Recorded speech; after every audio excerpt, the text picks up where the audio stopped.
Hello, everyone, and welcome to the latest episode of the 411 Ground and Pound MMA podcast. We are your weekly look into the wide, wacky, wonderful world of mixed martial arts. My name is Robert Winfree. I'm your host, and per usual, I suppose I should do the please like, comment, subscribe, share, tell a friend, etc. bit here. Thank you very much in advance.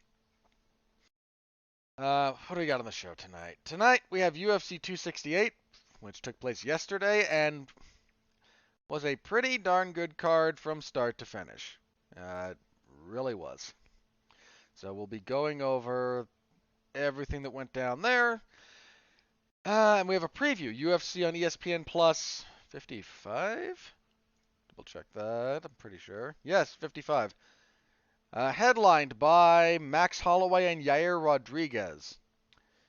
Really better hope nothing happens to either of those fights. That's not a terribly deep card. Not that there's nothing there, but it's not terribly deep, especially for main event stuff. So we'll preview that, and that's kind of it.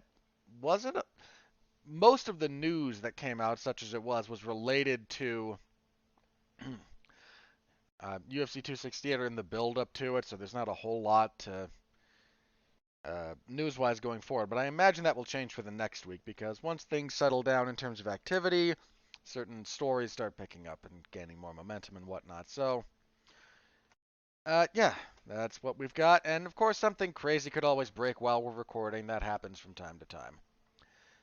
With that out of the way, let's jump into last night, UFC 268.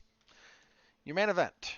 Kamaru Usman defeats Colby Covington via unanimous decision, 48-47 twice and 149-46. This wasn't like their first fight for the most part. It wasn't nearly as frantically paced for a variety of reasons. Some strategic on both guys' parts. Full disclosure, when doing this live, I scored this 48-47 for Covington. I gave Usman rounds 1 and 2, pretty clearly. I gave Covington 3, 4, and 5. Now, here's the thing about this. Round 3 I feel okay about. I acknowledge there might be some discussion there. Round 4 was clearly Covington's. Round 5's another one that I could accept was a little bit close. Frankly, 5 I feel the least confident of all of the rounds that I scored. The other 4 rounds, I will stand by. Again, 3, okay, 3 I can see arguments, but I'll stand by giving that one to Covington.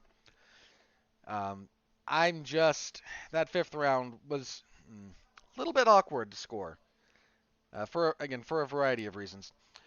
The first bit of this fight, when Kamaru was able to feint, kind of draw out Covington, and then land some good counters. I mean, Kamaru Usman hits really hard. He badly hurt Covington in the second round with some left hooks. He's completely stuffed. He stuffed. I don't know that I want to say all of the takedowns that were thrown at him. There was one in the. I think it was the third. Don't quote me on that, but I think it was the third, where Covington tried a takedown. Usman sprawling and down blocking is. I mean. There's a reason no one's really taken him down that way. But on this particular attempt, Covington was able to get around. He spun around to the back and drove Usman forward, and Usman's knees both hit the mat.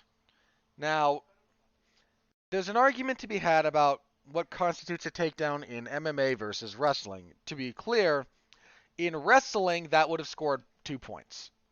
Easily. That's in amateur wrestling, that's a 2-point takedown. No real argument.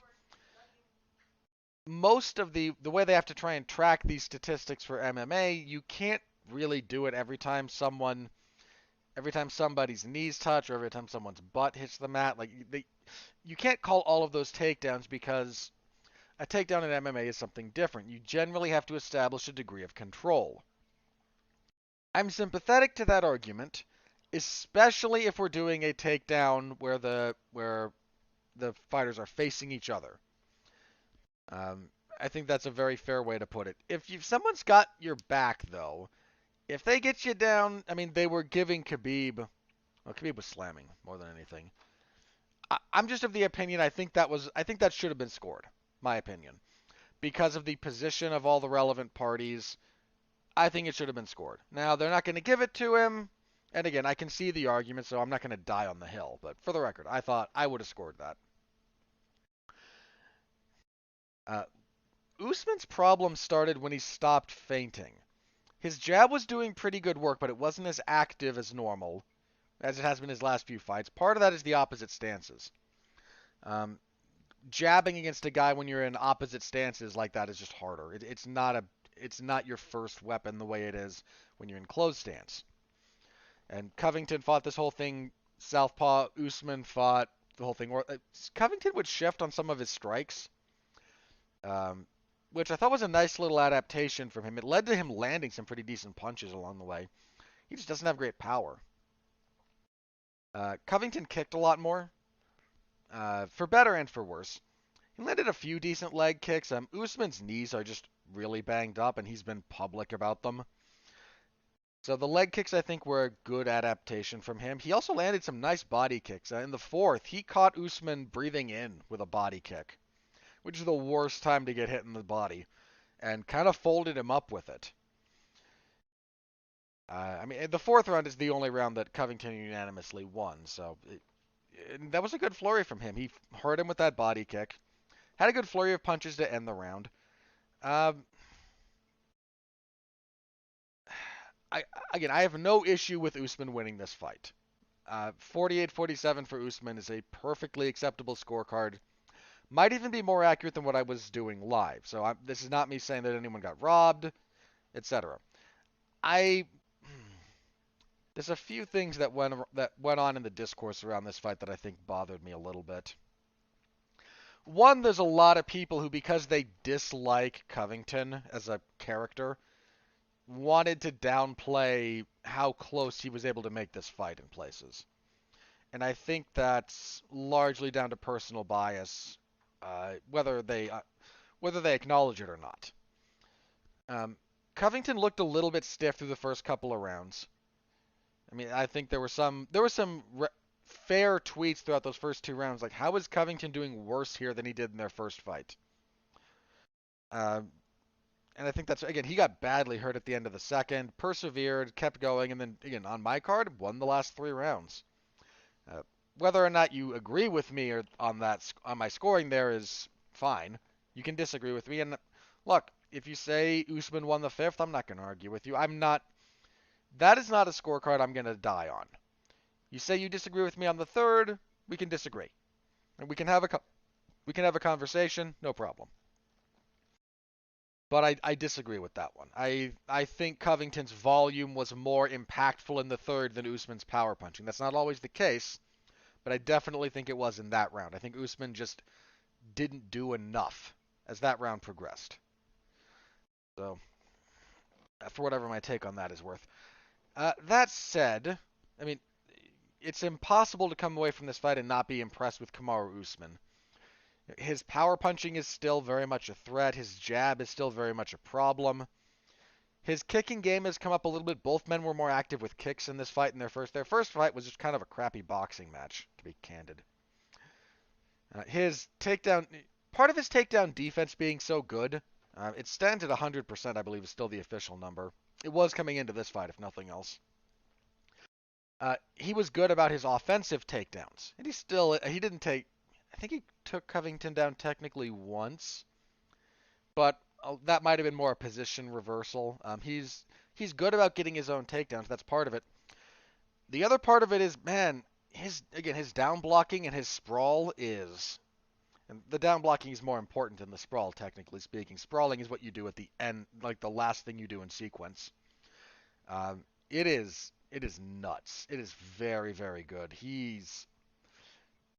I think whoever's going to beat him, wrestling is going to be a component of their success. I genuinely believe that.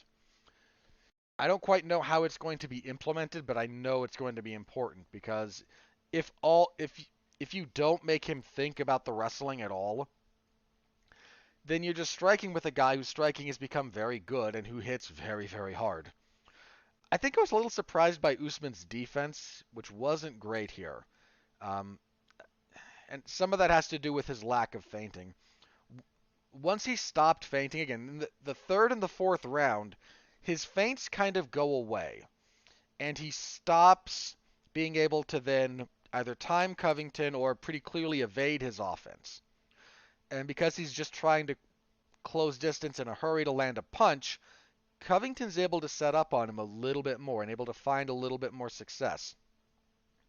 And I think that's something he's going to have to keep working on. Now that everyone, for a while, it's not like you didn't think the man could have a bit of power, but his power wasn't, I think it wasn't as widely acknowledged as it is now. Now Usman's punching power is front and center in everybody's mind. Consequently, his setups have to be even better.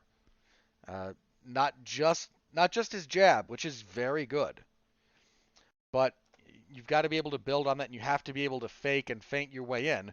Because if you just kind of close without that stuff, he runs into some problems. That, I'd have to double check this, but I think that's part of where Burns caught him slipping just a little bit in their fight. Was just absent any of his setups or any of his feints, and he just kind of got clipped.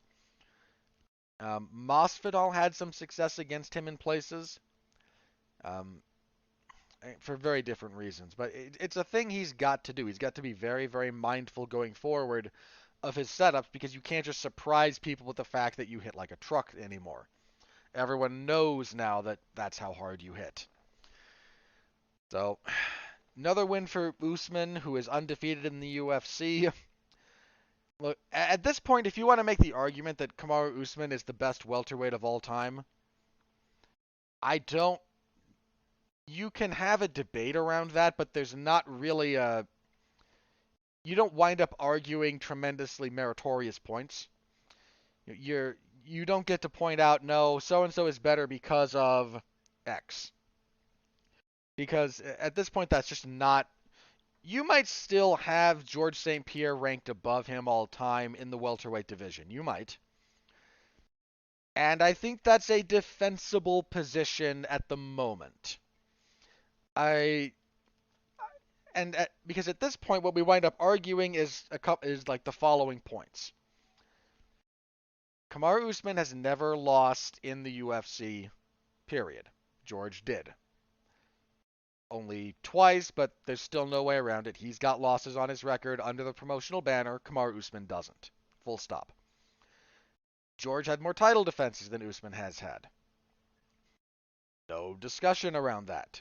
Full stop. So, are we going to argue which of those do you weight more? And that's kind of the key here. Which of those do you rate more? Not which is objectively more impressive, because frankly, I don't think either of them is objectively more impressive than the other. It kind of comes down to what you interpret. So, uh, if you have him number one now, I'm not going to argue with you. Like, I'm not going to say you're wrong.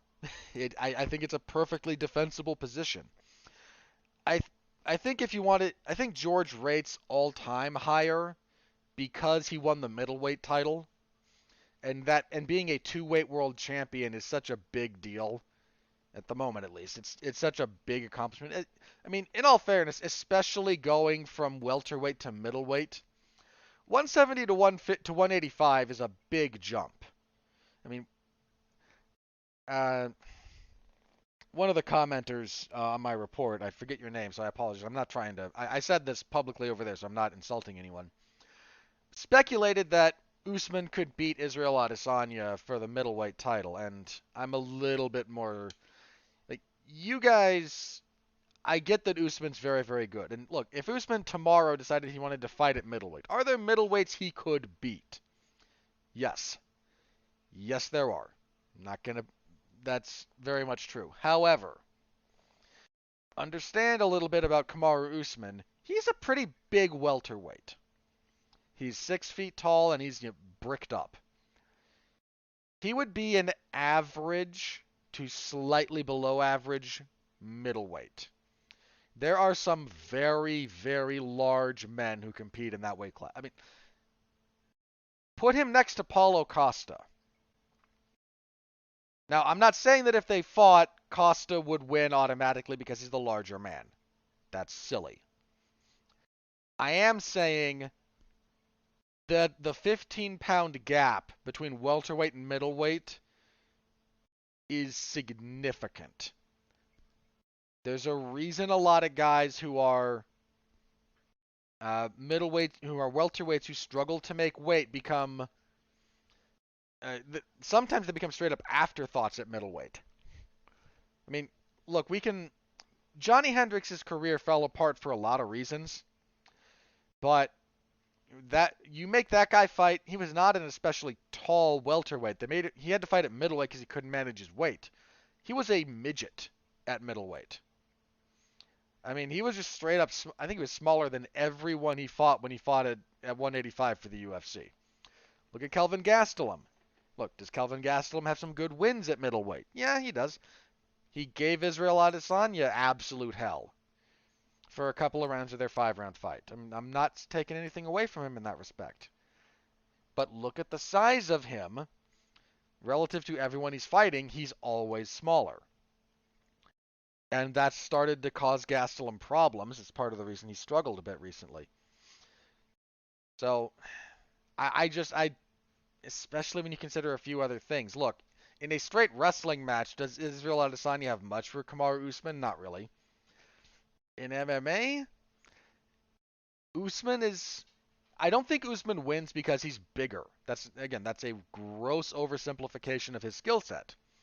But he does get to be the bigger man when he fights him at welterweight.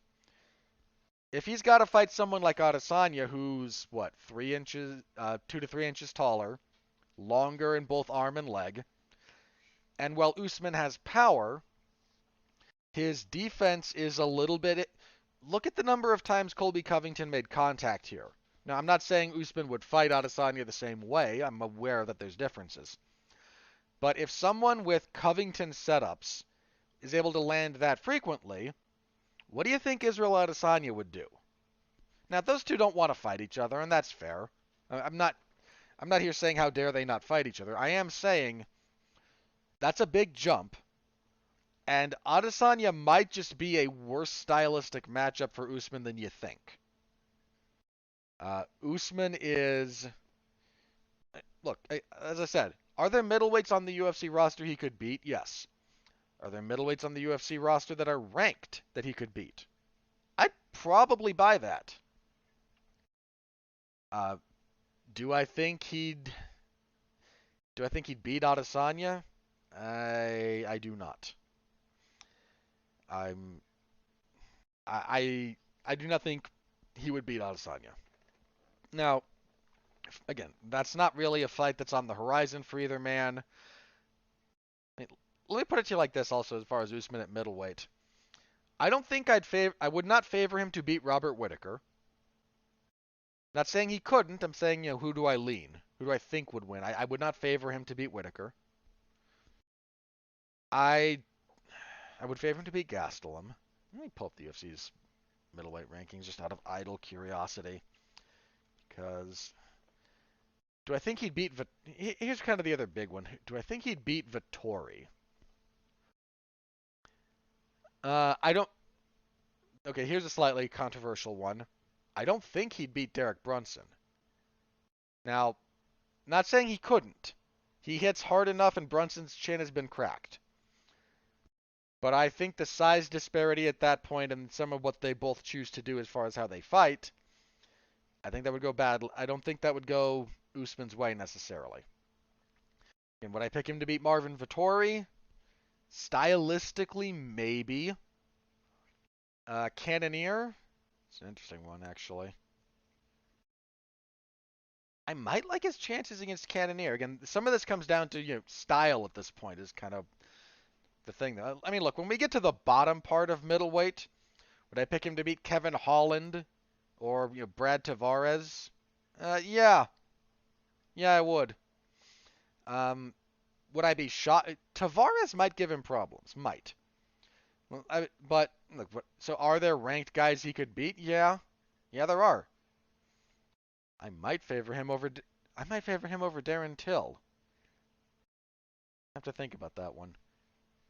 That one, it's a little bit interesting just because Till has power, and the way Till fights, I think, doesn't let Usman use a lot of the setups that he likes to use. So,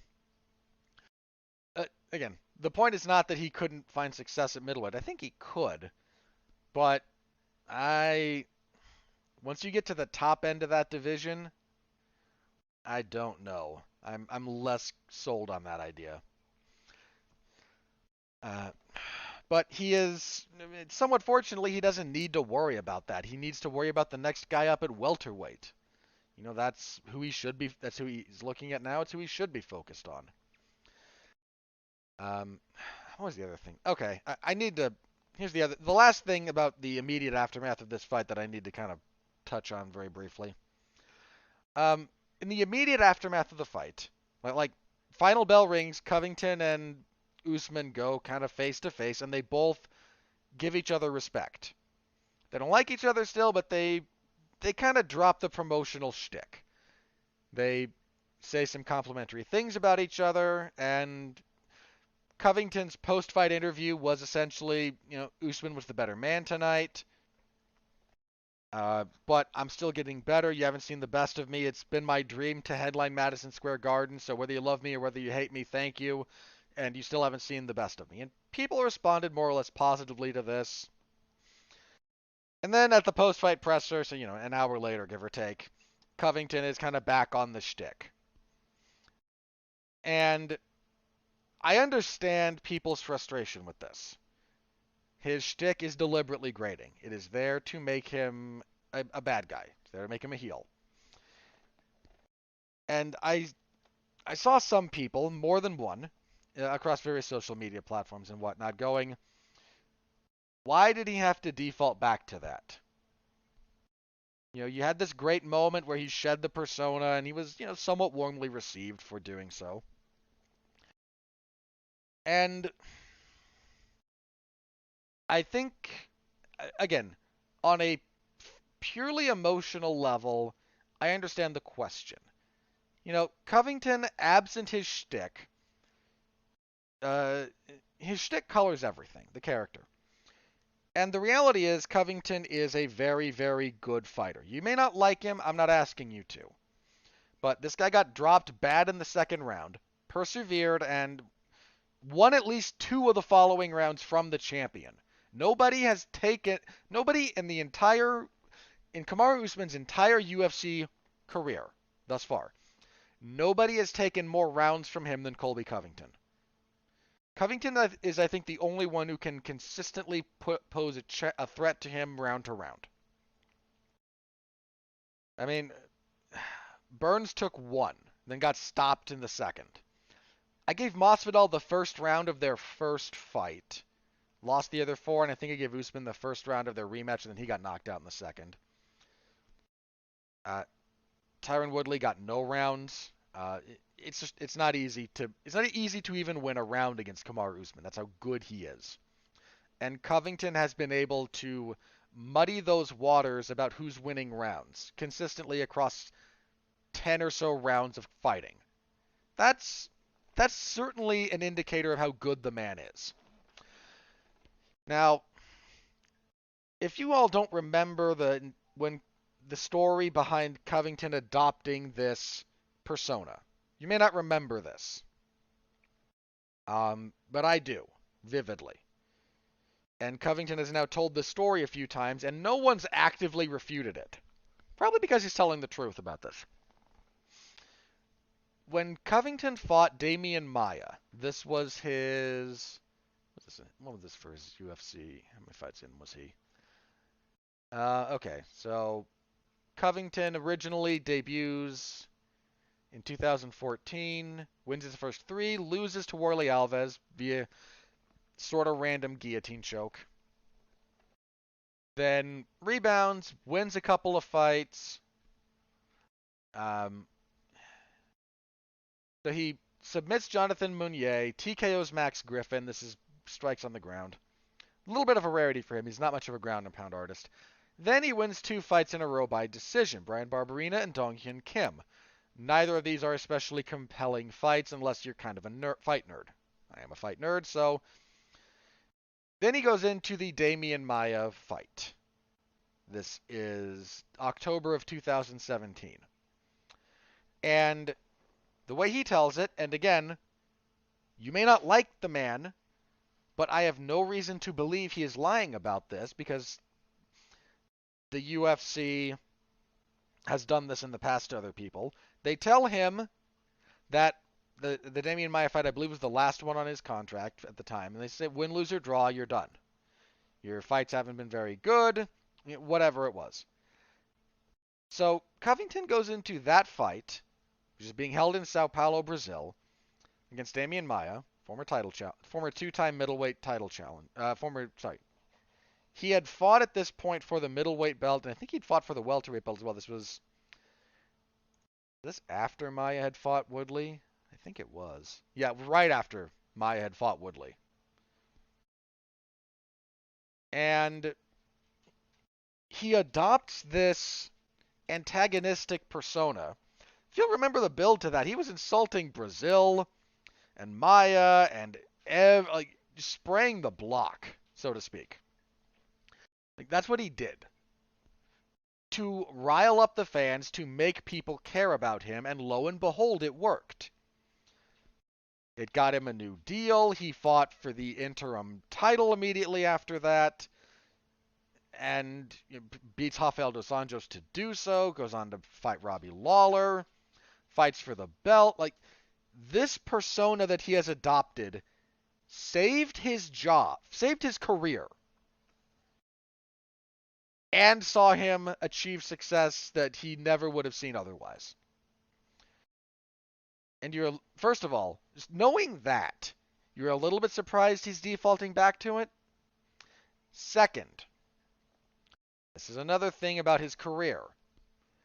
If you take away the antagonistic persona, what is Colby Covington as a fighter? And look, I can tell you the answer.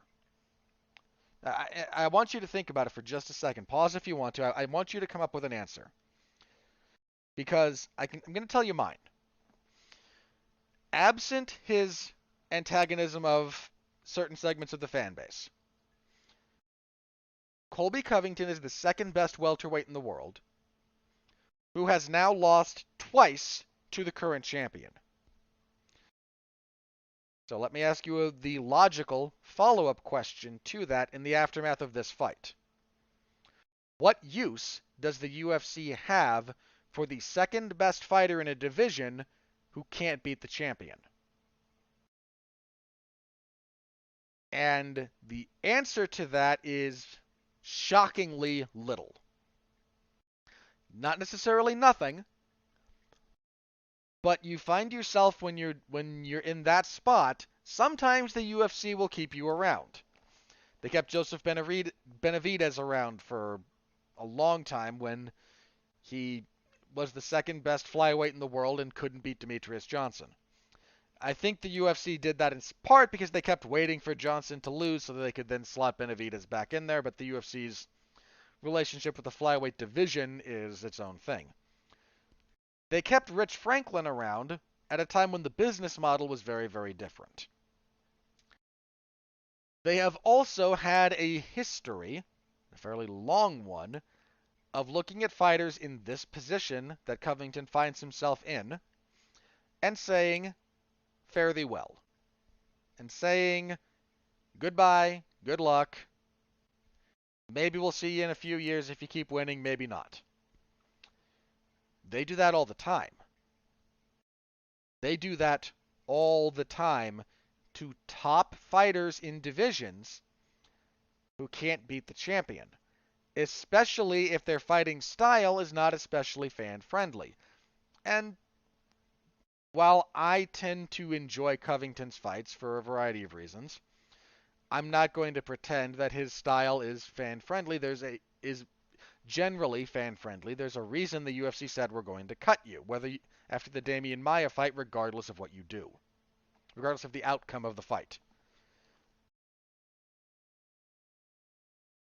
Now, he finds himself again in this position now where what is his value to the company? And again, as just an observer, I get that his shtick is tiring. I get that you don't like it. I don't especially care for it. But he has to, if you're an MMA fighter and you're in his position, what do you do?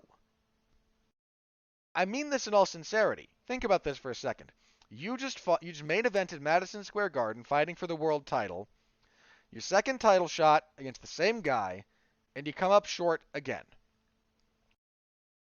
What did the UFC do to a bunch of people who have done that? If you can't get over that hump for whatever reason, but you beat everyone else, they don't like that because it stagnates things. I go back to, what the UFC did to their light heavyweight division. They cut 2 or 3 top-ranked light heavyweights because they couldn't beat John Jones, but they could reliably beat everybody else. I mean, and again, the other factor here, how much were fans interested in them absent their potential entry into the title picture? Why'd the UFC cut Ryan Bader? Was Ryan Bader not good enough to be in the UFC? Ryan Bader was very much a UFC caliber fighter if we're talking about skill. They cut Phil Davis. Same thing.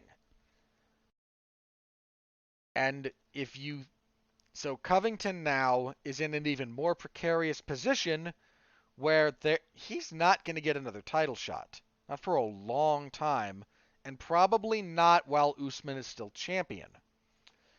So if you're the UFC and you've got the puppy mill running that is Dana White's Contender Series, do you keep paying Colby Covington, or do you cut him, use whatever you're paying him to pay 3 fresh signees, and see if any of them happens to be any good for a couple of fights?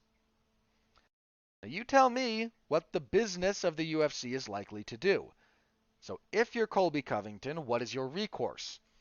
Your only recourse now is to still be someone that people will pay to watch. And nobody's going to pay to watch Colby Covington as he is as a human being. They're just not. Because we tried that already through the first half of his UFC run, and nobody cared. Go back. You may not want to do this because you don't like the guy, but go back, watch some of his earlier UFC fights, and listen to him. Listen to his post-fight interviews. Even his pre-fight stuff. Listen to what he says the same thing every other fighter says. He is complimentary of his opponent in places. He doesn't insult them.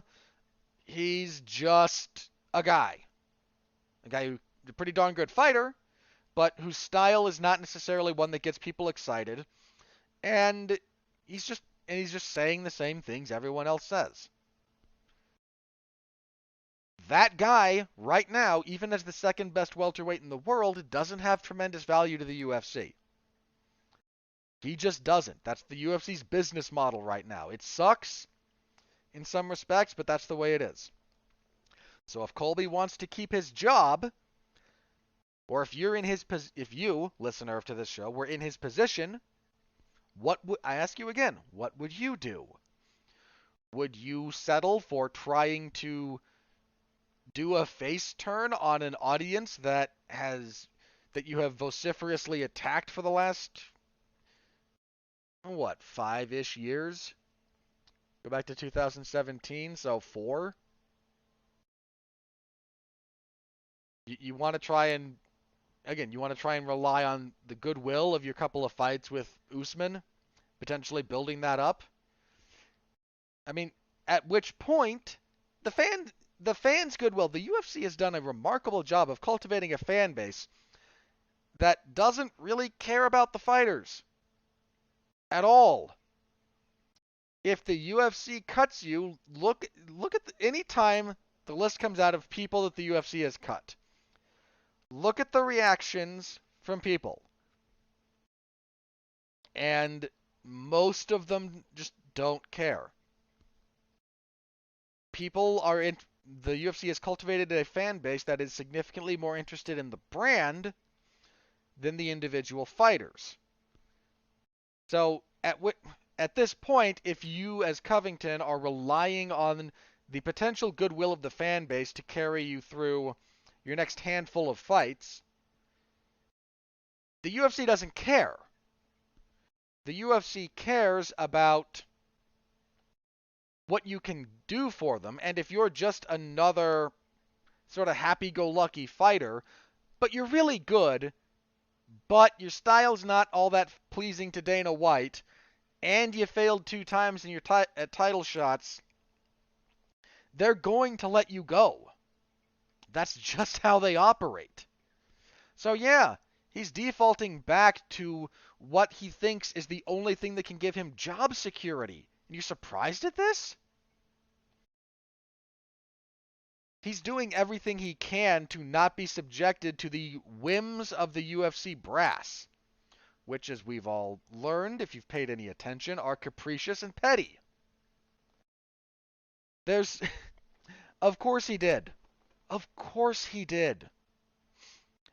Because if he doesn't, he's probably out of a job sooner rather than later. There's just not any real way around that. That's just reality. And it sucks sometimes, but it is reality. So, as for what's next for Usman, that kind of hinges on Edwards and Masvidal, which is happening near the end of the year. If Leon Edwards wins that fight, which I kind of favor him to do so, he should get a title shot. He should have had this title shot if we're talking purely about merit. But no one cares about Leon Edwards. And it sucks because he's a very good... Look, you know what happens... Again, you know what happens to Colby Covington if he's not an antagonistic personality that people care about and react to and drives online traffic? He's Leon Edwards. People forget Leon Edwards exists. And it sucks because Leon Edwards is a very good fighter. He's one of the best welterweights in the world. But being good at your job in the fight game is not enough. It's enough to a certain degree, but that degree has a very clear shelf life to it. If you can't... The number of people who can get by purely on their talent as having a good relationship and some job security are either generational talents or exist and annoy the UFC and are then cut at the first sign of them slipping at all. And I think that's just, again, that's just reality. So Edwards should get a title shot if he beats Jorge Masvidal. He's earned it. He's more than earned it. I've said that here. I've said that publicly because I think it's true. But the UFC doesn't care about Leon Edwards having earned it in a meritocratic sense. They care about who will generate the most revenue for them. And nobody cares about Leon Edwards. So, if Edwards beats Masvidal, that's kind of... The UFC tried. They tried to give Leon Edwards a spot where he can have a moment where they can then justify giving him a title shot because, I mean, again, he's more than earned it with his winning streak. But they want to try and get a little bit of hype around the fight, around his potential fight with Kamaru Usman. So they give him Nate Diaz. And Edwards wins the fight. He wins the first 4 rounds pretty convincingly, not terribly competitive. And then, with one punch, Nate Diaz doesn't end the fight, but he takes all the wind out of the sails that were potentially building up for Leon Edwards. Just one punch. He goes on wobbly legs. Diaz, pushes in, does a little bit of effort to finish, but ultimately can't do it. And now he's got to fight Jorge Masvidal, which is the same thing. The UFC is trying to give Edwards some kind of visible, not just win on his record, but a real win in the public eye. Because, look, what was the narrative coming out of the Edwards and Diaz fight? It was all about Nate Diaz and how he, landed the good punch. And was maybe. Diaz preserved his brand, and people were more interested in that aspect of what happened in that fight than anything Leon Edwards did in the first 4 rounds. They're trying to give him something with Masvidal, where if Leon Edwards can avenge a backstage altercation that he had with Masvidal, then maybe get a little bit of momentum behind the guy. But this is where things get interesting. What do we do if Jorge Masvidal beats Leon Edwards? As I said, I favor Leon Edwards. I do. But what do you do if Masvidal wins? And there's not a great answer. You've got a few guys who you could do. You've got Vicente Luque sitting at 4. I think those two have already fought. I think that would have been a while ago. Let me double check that.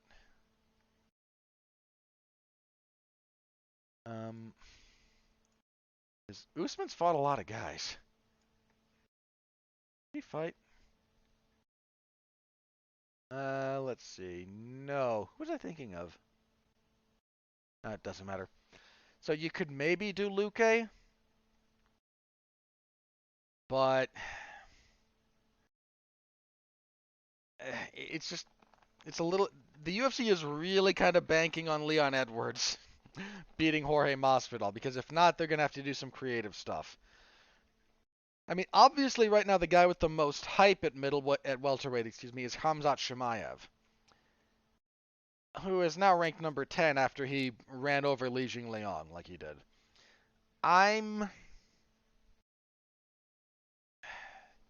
He's got to win at least one more fight. That's just kind of the way the division is shaped up right now, the way the timing works out. Neil Magny has been saying he wants to fight Khamzat. I would be very interested in that fight. Some other people have mentioned maybe Khamzat, Chimaev, and Gilbert Burns. That would... But Chimaev has to win one more, I think.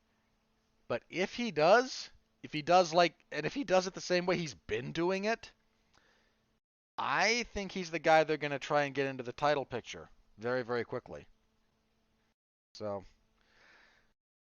the next title challenger for Usman, assuming Usman doesn't suffer some kind of injury that complicates the timing, you're probably looking at Leon Edwards.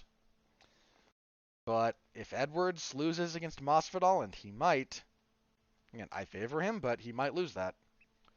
That could be rough. We could see a very awkward title defense for Kamaru Usman where it's just somebody. Unless Chimaev does a real fast turnaround. If Chimaev fights before the end of the year, or in like February, then maybe, again, especially if he blows up a top-ranked guy, if he blows up someone like Neil Magny, or who else is ranked above him right now? Michael Chiesa. Or if he fights Vicente Luque, I don't think that fight will happen, but hypothetically. If Chimaev fights Vicente Luque at the end of January or the beginning of February and runs him over like a freight train, yeah, they're probably just going to do Usman and Chimaev. Just throwing it out there. As for what's next for Covington, I don't know. He's another guy who's fought a fair number of welterweights already. He said he wants to fight Jorge Masvidal. That's a fight they might be able to make some hay out of. Again, you got Masvidal and Edwards coming up, but I think Covington and Masvidal would be fine either way for Jorge. Because if Masvidal beats Edwards, he's not getting another title shot. He's lost twice to the champion, and the last time was brutally knocked out. So that's probably going to be what's next for him one way or the other. So I would be okay with that fight. I think it's a fight that's got a little bit of heat on it. You could easily main event a big fight night with it without too much trouble. So uh, the fight itself, again, it wasn't a great fight. I'm not crapping on it. It wasn't great, but this fight, this whole card had some pretty darn good fights on it. So I mean, I'm not going to talk about this fight next, but I'm just going to say it. The pay-per-view portion of this card peaked with the pay-per-view opener, to the shock of no one.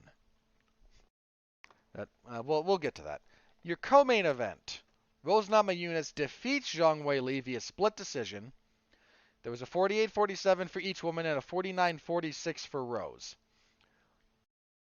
Doing this live, I was 48-47 for Zhang. I gave Zhang the first 3 rounds and Rose rounds 4 and 5.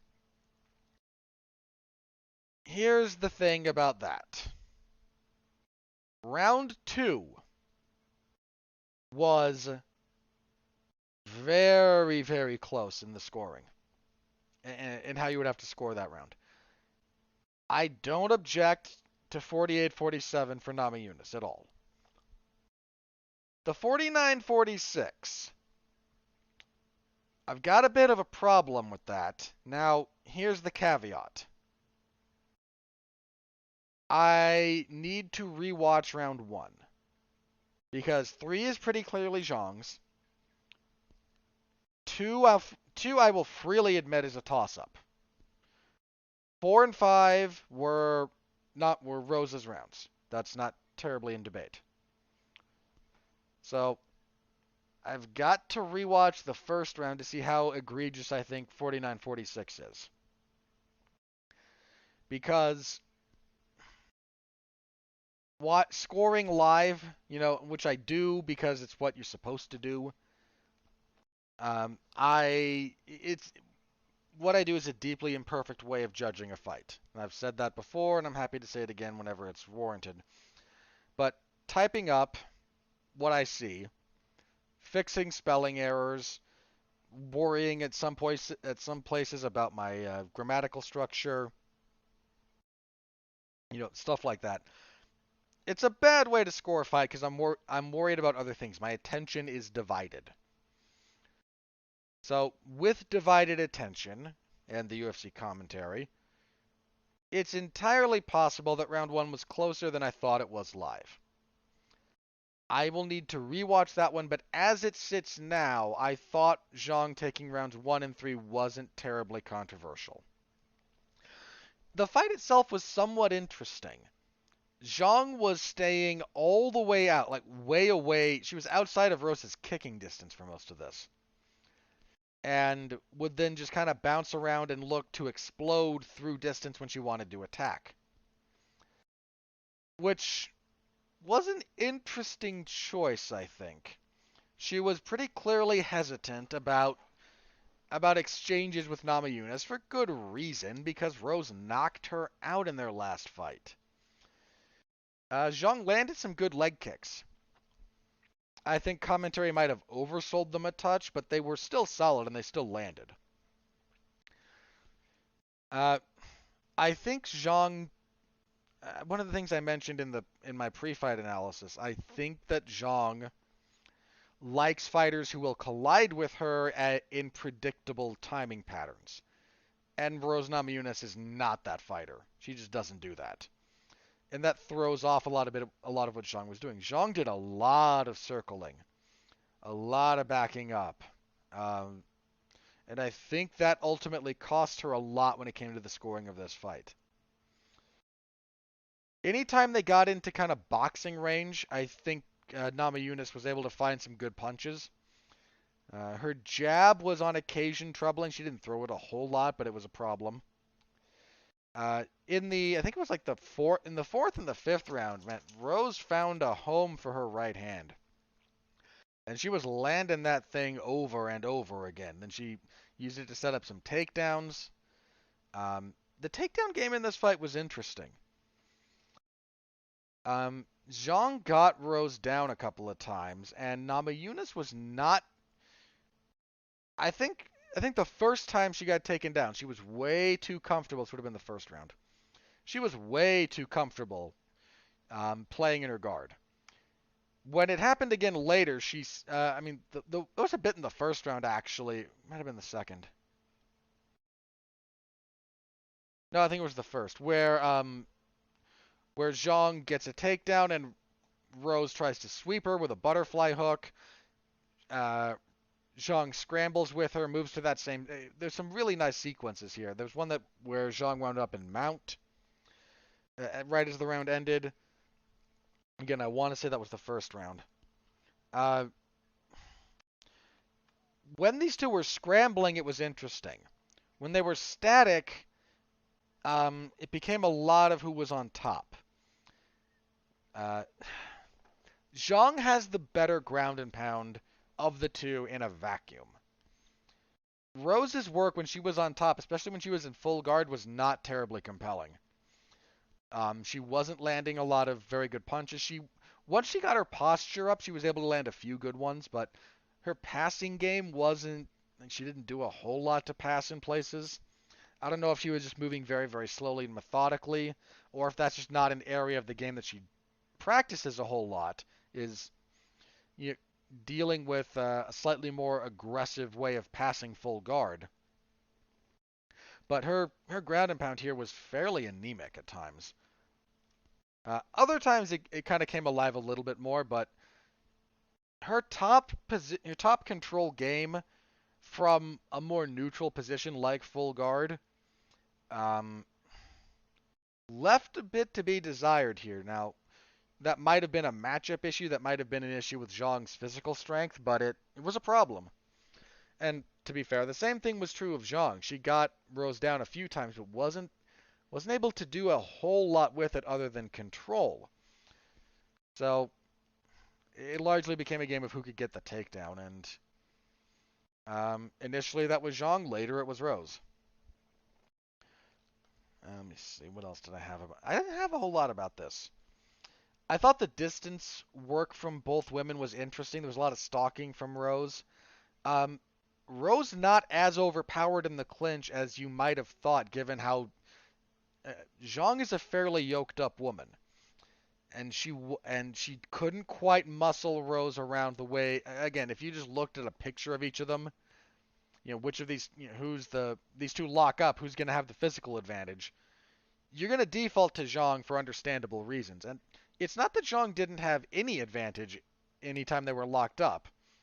It's that the disparity wasn't as big as you might have expected or thought it would be. So, uh, again, a close fight. I think 3-2 for either woman is a perfectly acceptable scorecard, to be candid. And when you get one of those, you just have to accept that sometimes they don't fall your way. Decent enough fight. As for Namajunas next, Dana. So, asked at the post-fight press conference about Carla Esparza potentially fighting Rose Namajunas for the title, he said, "No, we have other options, and you can't just wait out a title shot, and I wanted to throw something." As though the main event of this card wasn't Colby Covington sitting on his win over Tyron Woodley and getting a title shot. Plus, Carla fought earlier this year. It's not like she's been out. She fought like, when did she fight last? Hang on. I want to say it was earlier this year, like 5-6 months.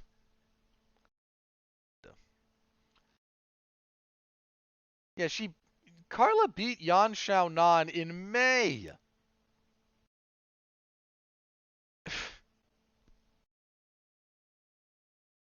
You can't sit out and wait for a title shot in May. The hypocrisy of the UFC knows no bounds. Just none. Esparza and Rose should be next. Esparza has the winning streak. She should be the one to get the title shot. Now, if the UFC is, like we know they are, who's it probably going to go to? It's probably going to go to Marina Rodriguez. I think Marina fights in a style that Dana likes more, so he'll do that. Um,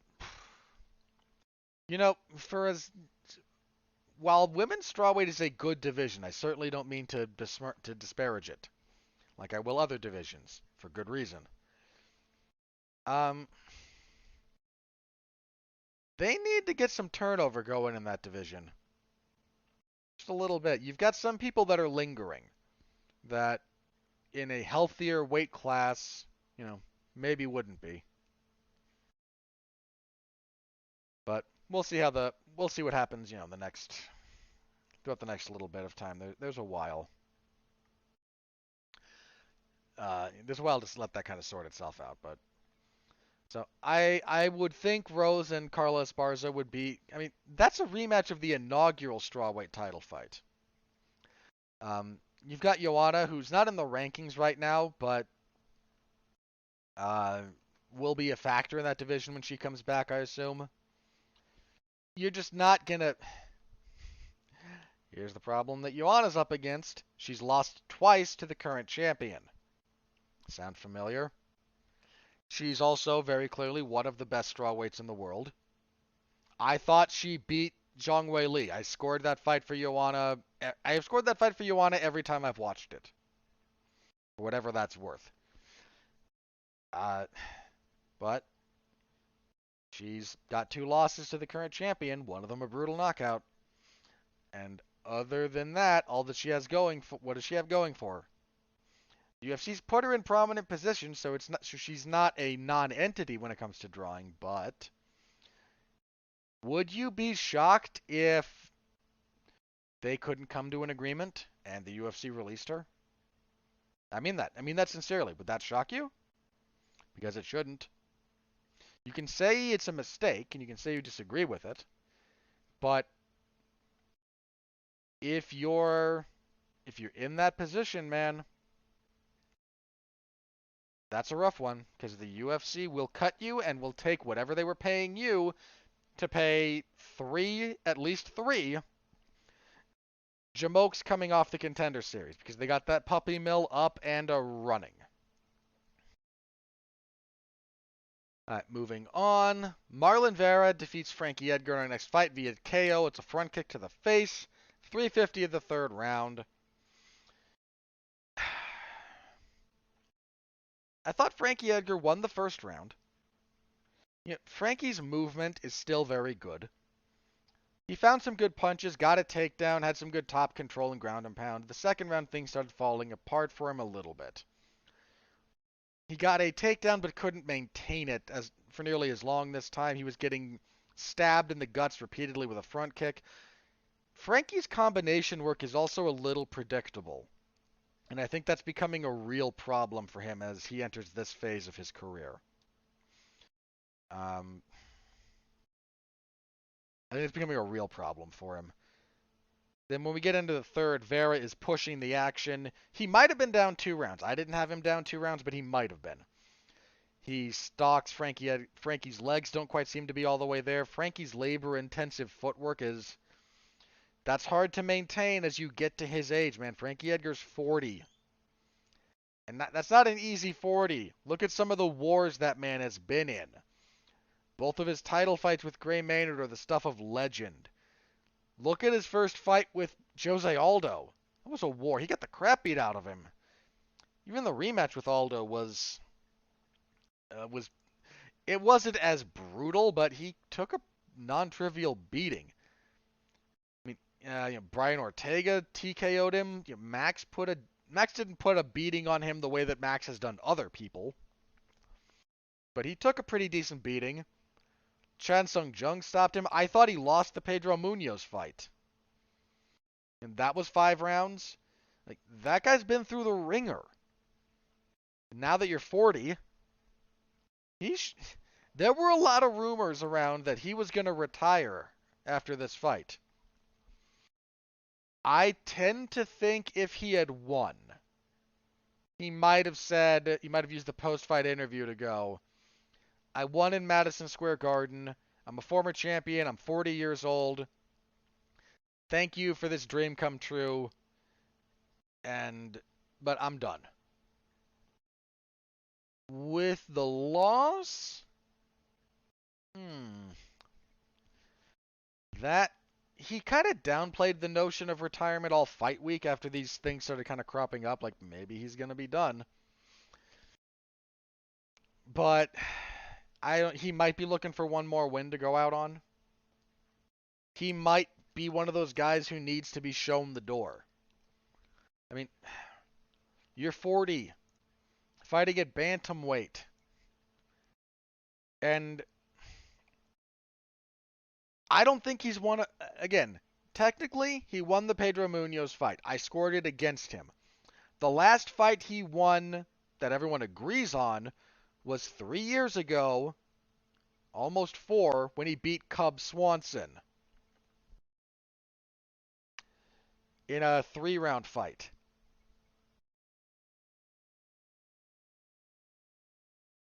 I mean, that's a long time to be without a win. Again, I give you the Munoz fight. Technically, yes. But when was the last time everyone agreed he won a fight? Yeah? And now he's been finished twice. He's been finished 3 times. His last 3 losses have all been finishes. 2 of those in the first round. I don't know if they maybe try to give him a genuine farewell fight, but he's going to be done sooner rather than later. He should be done within the next 2 fights. Whether that's because he sees the writing on the wall and walks away, or because the UFC shows him the door. I think those are the options here. Good win for Vera, biggest win of his career in some respects. Marlon Vera is a very real problem at bantamweight. His only loss at bantamweight in a number of years is to Jose Aldo. That guy's a problem. I mean that as a compliment. That guy's a problem. He's beatable, but if you look at his style, it does present openings, but he has grown into a very capable contender in a very, very competitive division. Featherweight up next. Shane Burgos defeats Billy Quarantillo via unanimous decision, 29-28 across the boards. On any other fight night, neither pay-per-view card, this would have been your fight of the night. These two kept a crazy pace. I think they set the record for total strikes thrown in a 3-round featherweight fight. They did crazy work. Burgos, they both took turns going forward. The leg kicks from Burgos became a real problem for Quarantillo the longer this fight went.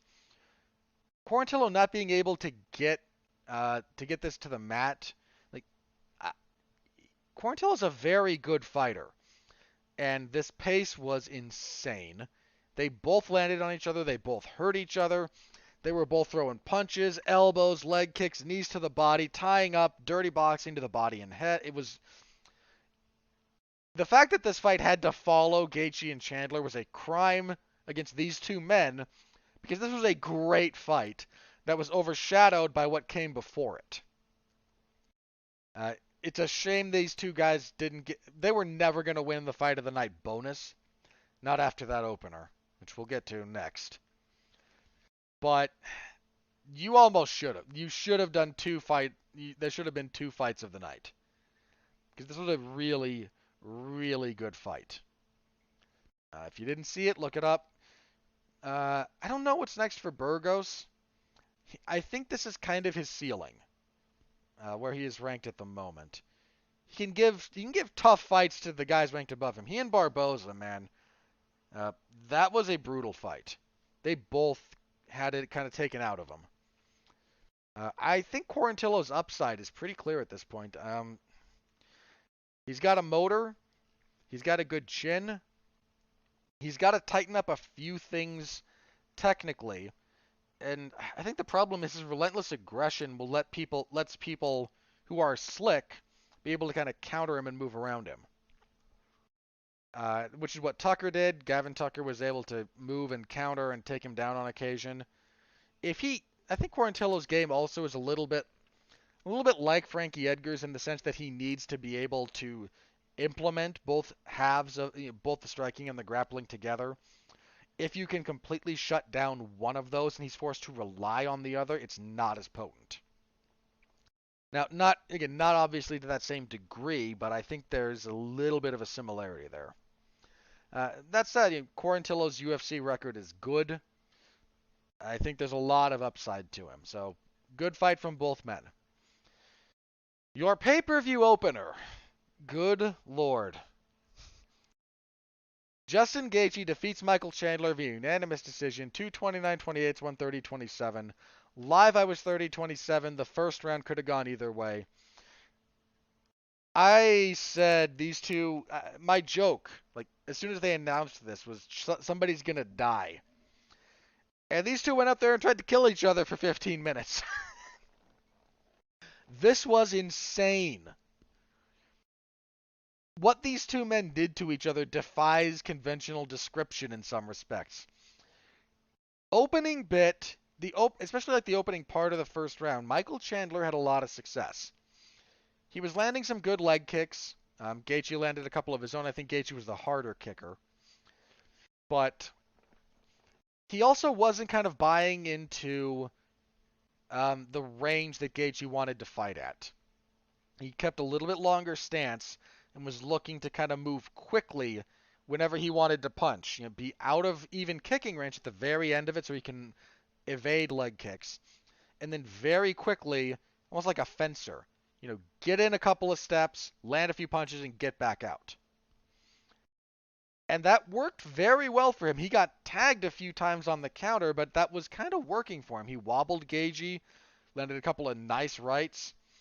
Gaethje just was able to get through it and started landing his own shots. He landed some good counters. Gaethje kind of clobbered him with a left hook at one point, and the leg kicks started adding up. The longer this fight went, the more those became a problem. By the time we got into the second round, Gaethje was landed a couple of leg kicks, and Chandler went southpaw to protect his left leg. Unfortunately for Michael Chandler, his defense in southpaw was not good. Gaethje immediately crushed him with a right hand. And Chandler then, all right, I would rather be kicked in the leg than punched in the face. And even then, second round was also where Gaethje... It's one of the things I wanted to say about this. So let me go through the fight again, and then I'll get into this. Gaethje dropped Chandler with an uppercut in the second round. Got on top, and Chandler. I don't know how he survived. He got dropped with that. Came up on a single leg to try and stall out, and he did successfully stall out. Third round, a bit more. The third round was bonkers just from Chandler's perspective. He takes so many leg kicks, goes southpaw, gets punched again repeatedly, and at that point, his leg's toast. He doesn't have much defense. He doesn't really have a plan B here. He can't rely. There was a point, I think it was the second round. He shoots a double leg on Gaethje, gets him up on his shoulders to slam him. And Gaethje's response, the maniac, is to try and grand B from his opponent's shoulders. He basically front flips, breaks Chandler's grip while doing so, and comes up in a leg ride after they hit the mat. It was absolutely insane. Third round, Chandler just decides at one point, all right, if I'm going out on my shield. His legs are shot. He's been beaten up. He was landing good body shots on Gaethje, and I think those were starting to add up just a little bit. He was dipping and throwing the right to the body, trying to set it up to the head. But anytime they tied up, he would just swing hammers into Gaethje's ribs, just crushing them. Gaethje's fortitude is amazing. Is absolutely amazing. But Chandler he ate a bunch of punches and just said, all right, screw it, I'm coming forward. And started coming forward throwing punches. And Gaethje would cover up and dip and throw a leg kick and throw an uppercut, and he'd land, and Chandler just kept coming and kept coming. And Gaethje, there's one point when Gaethje, like Chandler's pressed him almost to the fence, and Gaethje swats him with a left hook. That's less a crisp punch and more a hit you hard and then shove you away. Like, what the hell are you doing? Um, this was an amazing, amazing fight. This was your fight of the night. This might be your fight of the year. This fight made me mad at the month of October, and I'll tell you why. I sat through Aspen Ladd versus Norma Dumont. I sat through Mackenzie Dern and Marina Rodriguez. I sat through, what was the other kind of crappy one from October? Hang on. I'll even say this. I sat through Thiago Santos and Johnny Walker for 5 rounds of each of them. And you people only gave Justin Gaethje and Michael Chandler 3 rounds. How dare you? And to all the fans out there, by the way, just throwing this one out there too.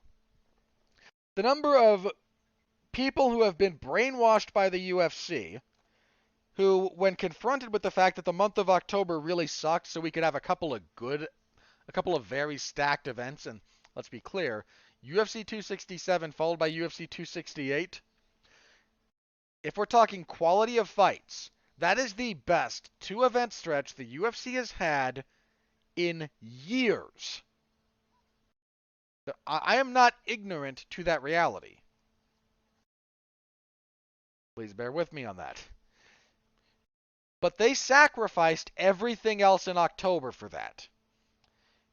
You look at both of those events, and you could have, I'm not even necessarily saying take the title fights away.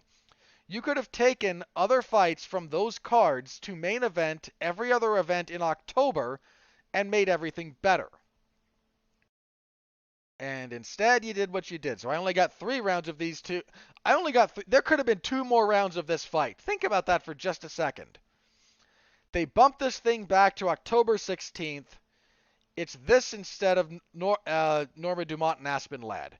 And we get that for 3 rounds, and we get to go into the 4th. Tell me that's not this fight for 5 rounds. Now, things might have been a little bit different if they're trying to pace themselves over 5 instead of 3. Like, I get that there's a degree of difference that might have existed, but tell me that these 2 over 5 rounds wouldn't have been the best fight, not just of the year. Like, that's one of the best fights ever. That's what this was. It was a brilliant fight. I'm going to be a little bit critical here, so bear with me because you have to be fair and critical of the things you love. Justin Gaethje's plan was a little bit repetitive. I say that only in the sense that a lot of his setups were the same. I don't know if there was something that they had seen in Chandler's game that he didn't quite do this time, so what he was doing didn't quite come alive. Like, there's an entry Chandler likes, so Gaethje dipping down to his own right to kind of line up the uppercut didn't quite live up to what it could have been if Chandler, again, has a little bit different entry, or if Chandler reads it and does something like there's some texture to this that I freely admit I'm not aware of everything going on here, but it was a little bit samey in terms of his attacks. Chandler, here's one of the things about Michael Chandler, and I think this is just true of him. It's certainly true of him now. It has probably been truer of him throughout his career than a lot of people would like to admit. The man has power. No denying it. But Chandler's strategy seems to be, this has been true for a little bit now, not just his time in the UFC. If he can't knock you out in the first round, He tries to just wrestle you to death for as long as he can after that. And I'm not criticizing that as a strategy. It's not the worst if we're talking broad game plans. Here's the problem. If anytime he has to face someone who is a durable, constant threat throughout the duration of a fight, if you can't put them away, and then your takedowns aren't really working, or you wind up in a tough guard, you don't really have something else to go to here. Look, Michael Chandler was an eyelash away from being UFC lightweight champion when he fought Charles Oliveira. Right? He came real close to stopping that guy in the first round. Real close. But Oliveira, for the first time in his career, arguably, persevered. And we got into the second round, and Chandler was doing a little bit too much of the same, and a durable guy who made a slight read was able to counter him and finish him. Chandler needs a slight shift if he's going to deal with these real long-term threats that some of the guys pose, because plan A is knock him out in the first round. And that'll work sometimes. When you hit like Michael Chandler does, when you're as explosive an athlete as Michael Chandler is, you will find success doing that. Plan B, if plan A doesn't work, is time to wrestle. But he doesn't have a plan C. Evidence here. First round, barn burner, hurts Gaethje, gets hurt, wildness. Second round, tries to start introducing the takedown. Can't get Justin Gaethje down. Certainly can't control him on the instances when they hit the mat. What does he do next? What's next? You fired both of your bullets. So again, he doesn't have something else. It's just back to let's swing some hammers, and maybe it's just not built for long-term success. I will say this, though. Someone else on Twitter noted this, and I think it's true. Michael Chandler has the most exciting UFC career start of 1 and 2 since Justin Gaethje. Wins an exciting fight,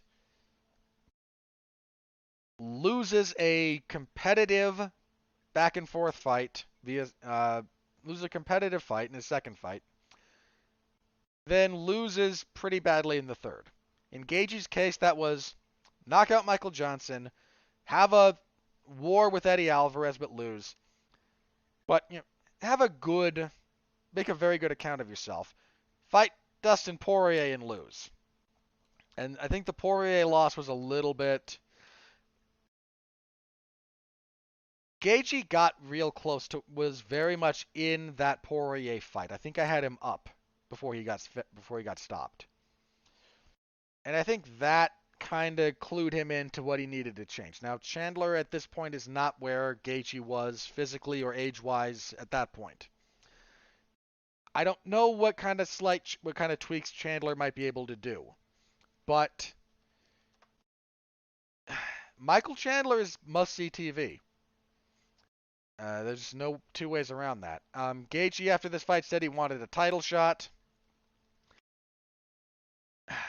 It's a tough call between him and Islam Makhachev. Now, some of this will come down to what happens between Poirier and Oliveira. That's a big thing that needs to be resolved.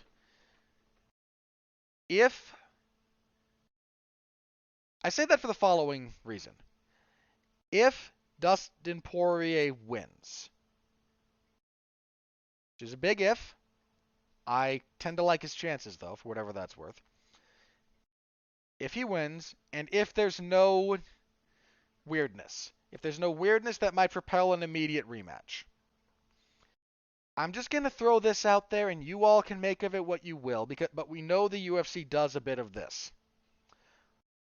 What are you more interested in for Dustin Poirier's first title defense?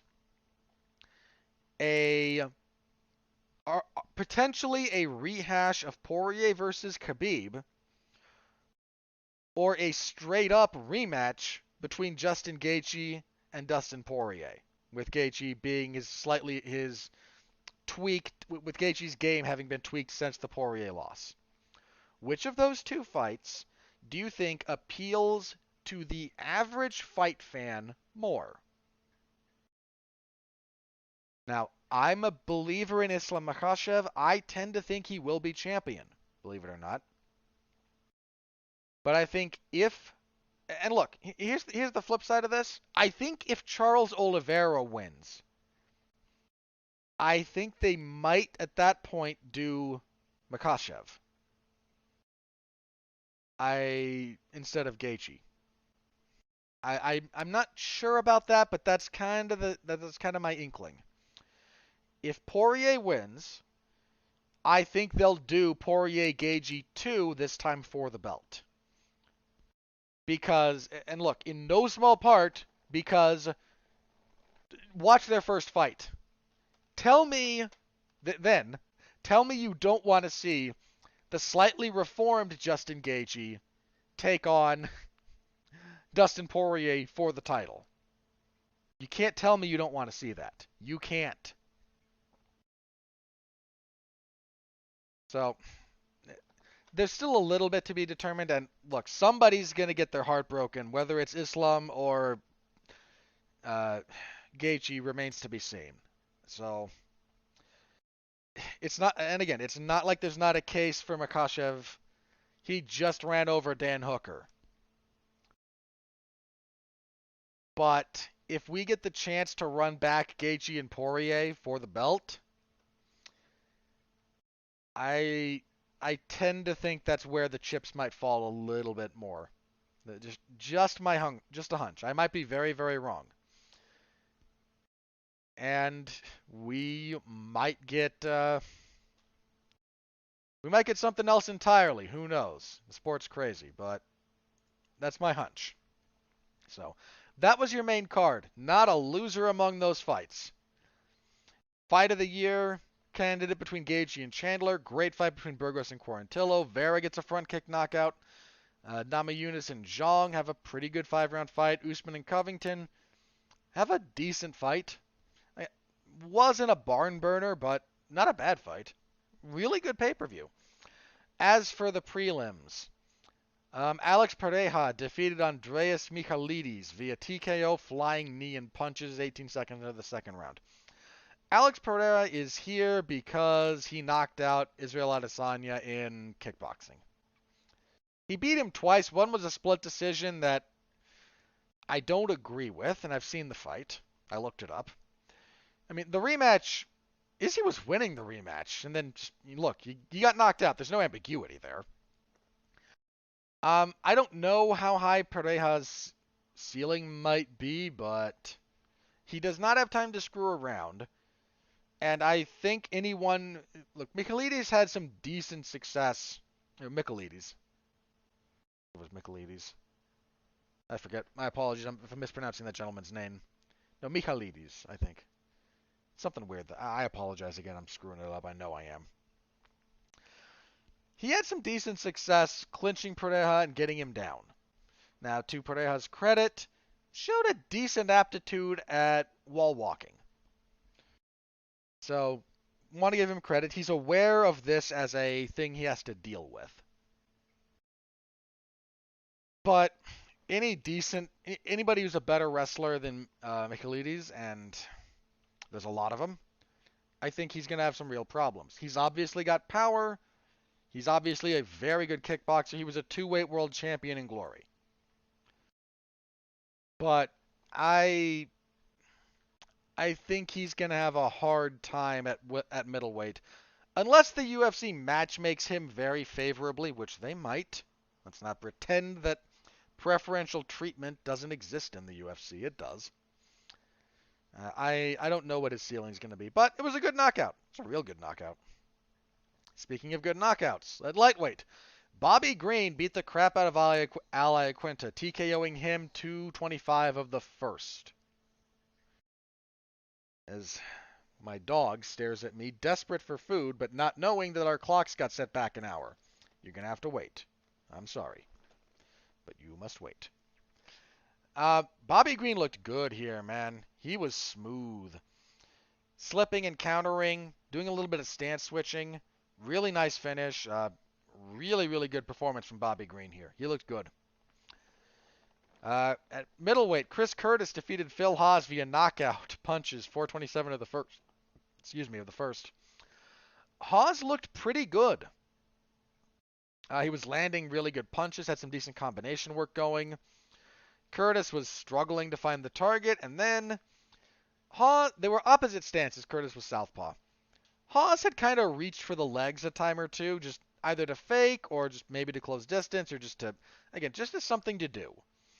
And it had prompted some reactions out of Curtis that he was able to capitalize on. Well, I don't know if Haas was trying to do that again or if he just got sloppy, entered on a straight line, and dropped his rear hand as he threw a left hook to the body. But he did. And it meant that Chris Curtis's left hand counter crushed him.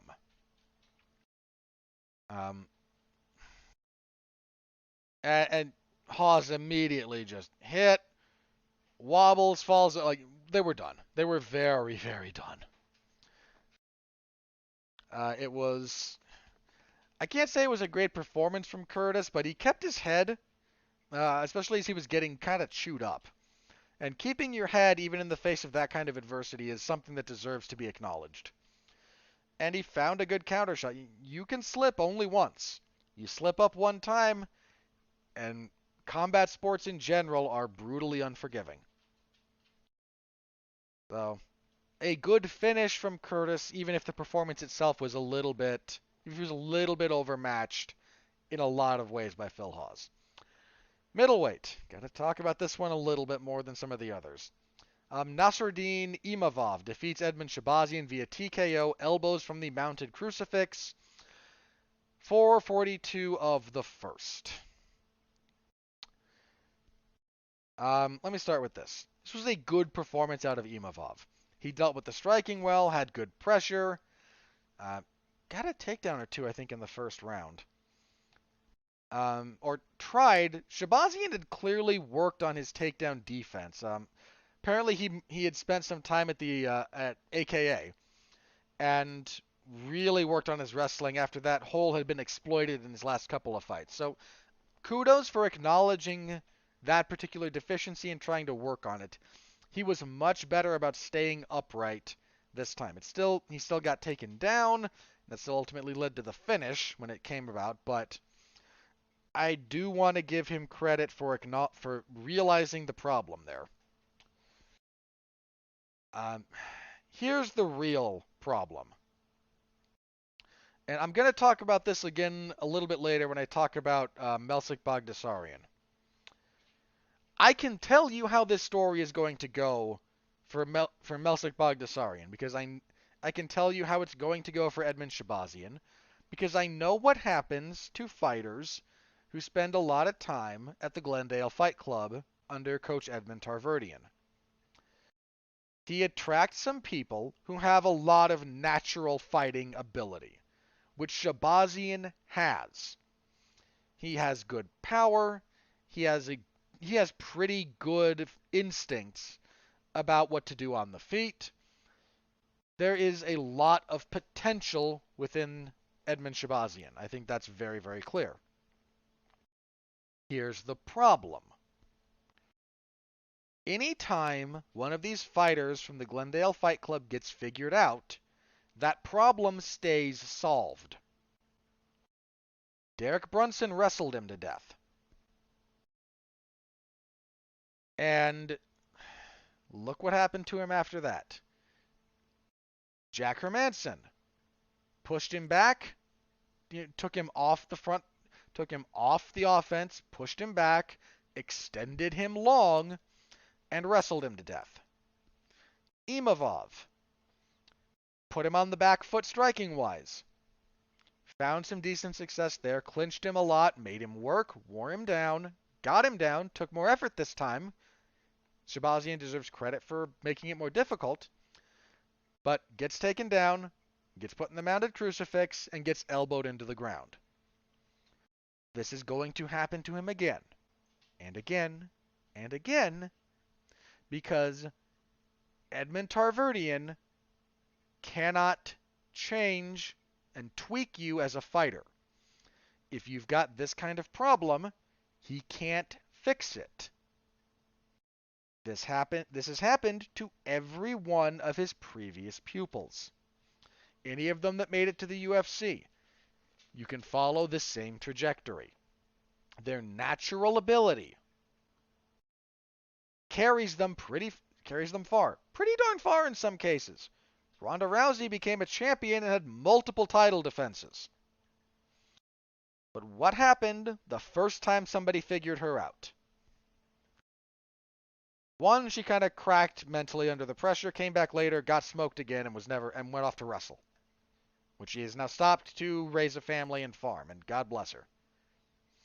I'm not going to say one bad thing about someone choosing to start a family. Not a darn thing. But what happened to Travis Brown when Travis Brown moved to Glendale Fight Club? He got figured out real quick. Real quick. And that problem stayed solved. What's happened to Edmund Shabazian? He debuted. His natural ability, which again is not trivial, carried him to some good wins. He knocked out Brad Tavares with a head kick. Not too many people do that. He did. You don't do that by accident. But what happened once he got figured out? That problem, as of this recording, is still very solved. I think, pardon me, Shabazian has taken some damage in these fights too. Derek Brunson tore him up, and Imavov cut him up pretty good too. He can't keep taking these kinds of beatings. It's just really not healthy. So, I mean, Hermansson at certain points, Hermansson did a number on him on the ground too. He's got to fix this. He has got to fix this problem, or this is going to happen one more time and the UFC is going to cut ties. And the only way this is going to get solved, and I mean this sincerely, whether or not he does this or not remains to be seen. There's two ways this gets solved. One, he takes a drastic step back in competition. And the UFC just feeds him a couple of tune-up fights.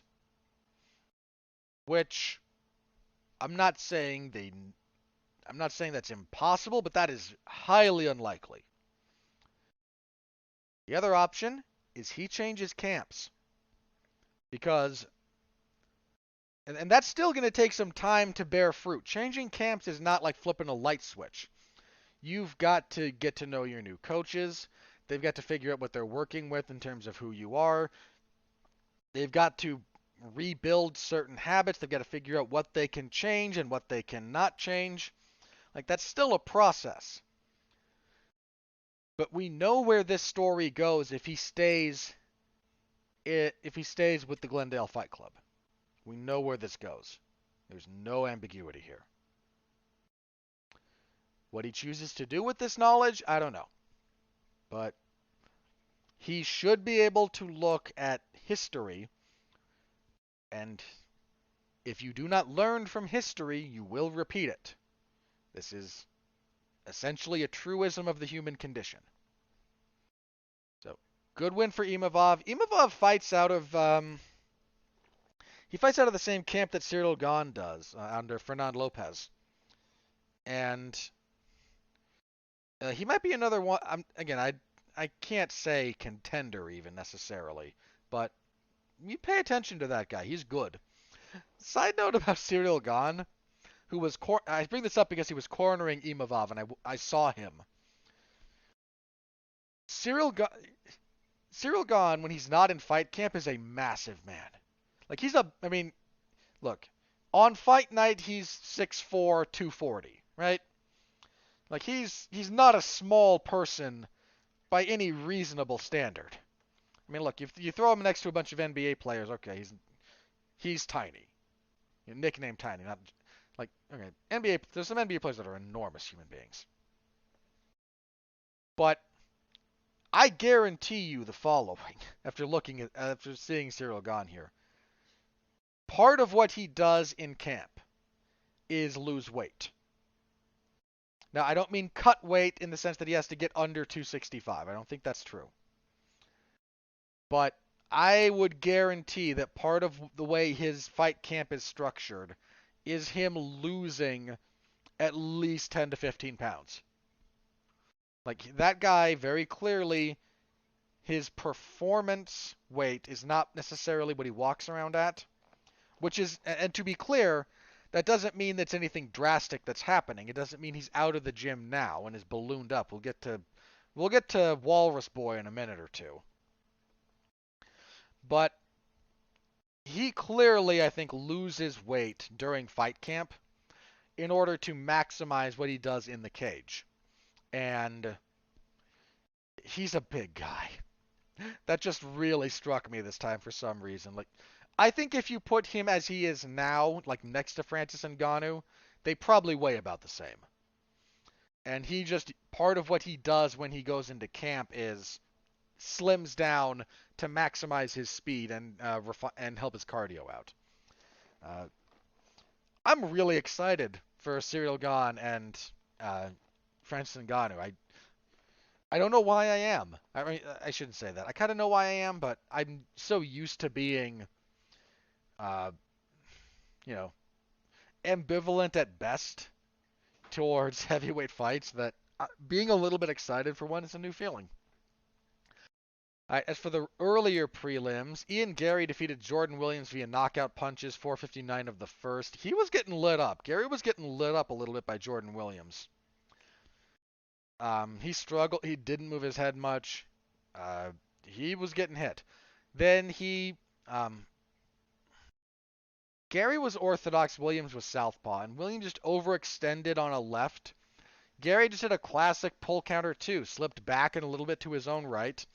Avoids the punch, and then has a very clear open punching lane to the left from his right hand to the head of Williams, and tags him and drops him, and we're done. There's some potential in Gary, but boy, does he have a lot of work still. Our leopard seal affair of the evening, Chris Barnett defeated John Vellante via TKO. A wheel kick and punches of all things, 2:23 of the second. Now, this was John Vellante's last fight. He's retiring. I am grateful because I don't have to watch him fight, and he came in at 260 pounds. He looked like Rampage when Rampage fought Fedor. Like, grossly out of shape. This fight up until the finish sucked. Just not an interesting fight. They're not doing much. Terrible fight. Then Chris Barnett feints a left roundhouse kick and steps through. He's southpaw for this. He feints the kick, steps through, and throws a wheel kick that wraps around and cracks John Vellante upside the head with his heel. Drops him and finishes the fight. Like, it's crazy, and I kind of hate that someone with Chris Barnett's physique has a better spinning hook kick than I do. Because I am not an Adonis by any stretch of the imagination. In fact, I'm taller than Barnett. And I weigh 40-ish pounds less, give or take. But, he landed that sucker. So, good finish. Terrible fight. Good finish. All right, our other Glendale Fight Club member we have to talk about, Melsik Bagdasaryan defeated Bruno Souza via unanimous decision, 29-28 across the boards. Souza took this fight on short notice. He missed weight because of that. Stop me if you've heard this before, but Melsik Bagdasaryan looks pretty good. Gets a win on the Contender Series. He's an exciting fighter. He debuts in the UFC against a slightly overmatched opponent. Goes into the third round, but does finish him.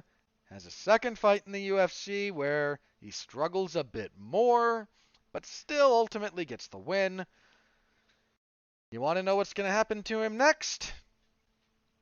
He's either two things. I hate to say two things he's either going to win or lose, but it's going to be in the following ways. He's either going to, because he's fighting at featherweight, and the margin for error at featherweight is not what it is at middleweight. And he's going to either win, but expose a further hole. At the moment, cardio seems to be an issue for him. He's not very happy with a high-paced fight. He's got power, but he's not very technical. He tends to like to brawl. His wrestling's okay, but Souza wasn't much of a takedown threat. So he's either going to win but get taken down a lot and have to work for it and be gassed at the end, or someone's going to figure this out already. He's going to lose, and then the next fight, same as second verse, same as the first. Because once a problem that is presented by a member of the Glendale Fight Club gets solved, it stays solved. And kicking off the main card, O'Day Osborne defeated CJ Vergara via unanimous decision, 29-28 across the boards. Vergara missed weight. Again, he took this fight on short notice, so I cut him a little bit of slack. Osborne was just the superior technician for the first couple of rounds. Then, third round, Osborne gasses a little bit, and Vergara decides, screw it. He goes on nothing but forward pressure and offense, wins the round, has a good round. So, yeah. That was UFC 268. I'm going to say this again. I don't think there was a bad fight on this card. Minor exception for Barnett and Vellante that is offset by the absurdity of the finish. Everything else on this fight was at least watchable to good. Was at least good. So, darn good fight night. Long. This thing was over 7. This was almost an 8-hour card when it was all said and done. Which shouldn't be too surprising given the number of fights there were. There were how many here? Hang on. 1, 2, 3, 4, 5, 6, 7, 8, 9, 10, 11, 12. There were 14 fights, 2 of them title fights. Both title fights went the distance. I feel like when they laid this out, they were kind of relying on a couple of these fights not going the distance. But look, even if we go into the non-title fights on the main card, Gaethje and Chandler went the distance. Burgos and Quarantillo went the distance. Vera and Edgar went into the third round, went over halfway through the third. To say nothing of both main events going the full 25 minutes for the title fights. This was a long event. I think it's to the credit of this card and the quality of the fights that it didn't feel longer. Because another setup for this, I've done some events with the same number of fights that feel like the worst. That are just it's wading through muck up to your waist. This wasn't that. So, kudos to everyone involved for turning an 8-hour card into something that didn't feel 8 hours. And I give a lot of thanks to every one of you who read my coverage live, who have read the report after the fact. I sincerely thank you all. I do this every week because every week the UFC runs something, I'm doing something. So if you would please continue your support, if you think my work is worthy of it, I appreciate it very, very much. Thank you kindly. Both of the full report right now is available in the MMA zone of 411mania.com. Please do check it out. Very briefly, before we move on to the preview last night as well, there was a Canelo fight. You can see Dana White watching it, cage side. It took place mostly during a little bit during Vera and Edgar, and then during a lot of Namajunas and Zhang was kind of the way that lined up. And I just want to give credit to Canelo Alvarez, who I have made jokes about in the past, but he fought Caleb Plant to fully unify the 168-pound division, which is super middleweight in boxing. Because light heavyweight in boxing, I believe, is 175. So yeah, this would have been super middleweight. They fought to unify all 4 belts, and Canelo scores an 11th round stoppage. I thought Plant acquitted himself fairly well, believe it or not. He was just outgunned the whole way, and that became a problem down the stretch until, eventually Canelo gets the late stoppage. I know Kamaru Usman has said that after this he wants to after his fight here he wanted to box Canelo. I appreciate that that Kamaru Usman is looking for a payday. I really do. And given that MMA fighters are terribly compensated relative to the revenue the UFC generates and earns, I don't begrudge him that one iota. That would go so badly for Kamaru Usman. And look, I'm sure he would take the brain trauma for the payday that potentially represents. But Canelo doesn't seem interested in the circus that would be. And frankly, I don't think Usman represents a big enough payday for him to warrant to warrant that. What's next for Canelo? He can either try to defend his titles, which he might do. He very well might.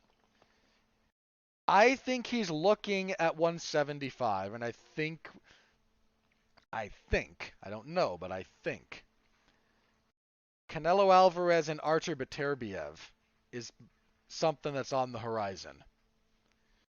And should that fight happen, that will be nuts. That will be absolutely nuts. That might be the point when the size difference becomes a bit too much for Canelo. Canelo won a light heavyweight title fight. He beat old man Sergey Kovalev. Not a bad fight necessarily when those two fought, but Beterbiev and Canelo, I think, is... I might favor Beterbiev there. That's a heck of a fight if that gets made. So, minor thoughts on from the world of boxing there, because Canelo's a big deal. And I don't mind talking about Canelo on occasion when I think it's warranted. So, all right, let's move on. A long time talking about UFC 268, but you get a deep card, you get deep discussion, I suppose.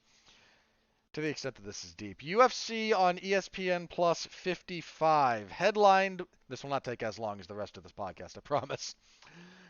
Headlined by Max Holloway and Yair Rodriguez. The UFC has been desperate for Yair Rodriguez to step into title contention for some time. He's only got one loss in the UFC. That being a bad beating he took against Frankie Edgar. He was losing the fight against the Korean Zombie Chan Sung-jung before a last-second knockout. Beautiful knockout. He hasn't fought since October of 2019. I believe this is related to a failed drug test.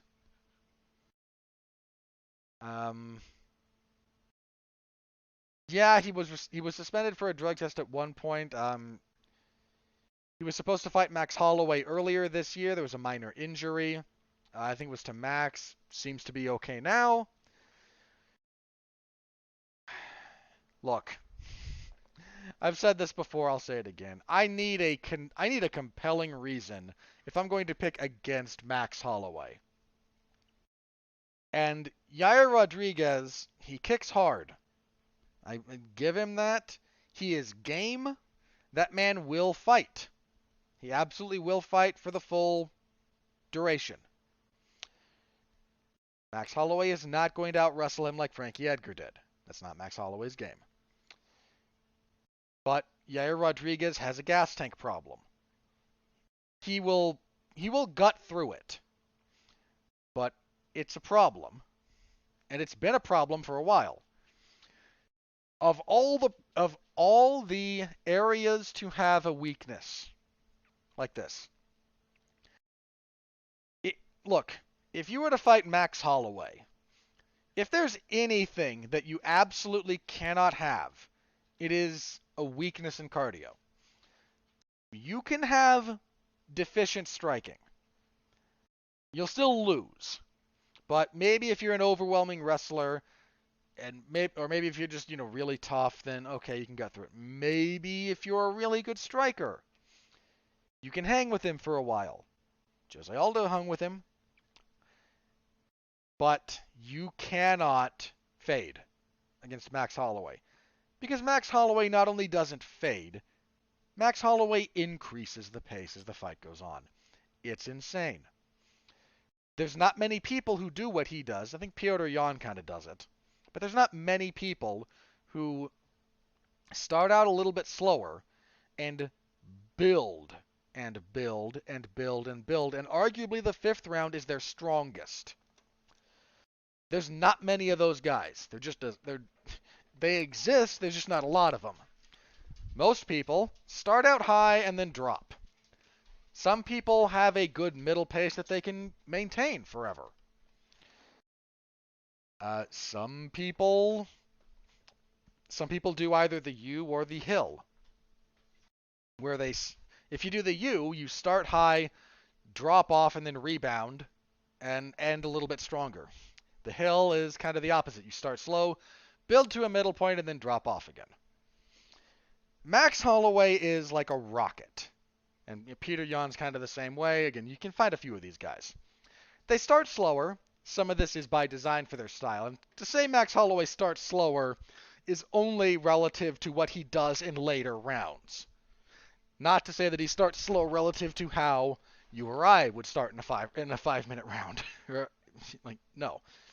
Max Holloway's cautious output is better than my best output, I have no doubt.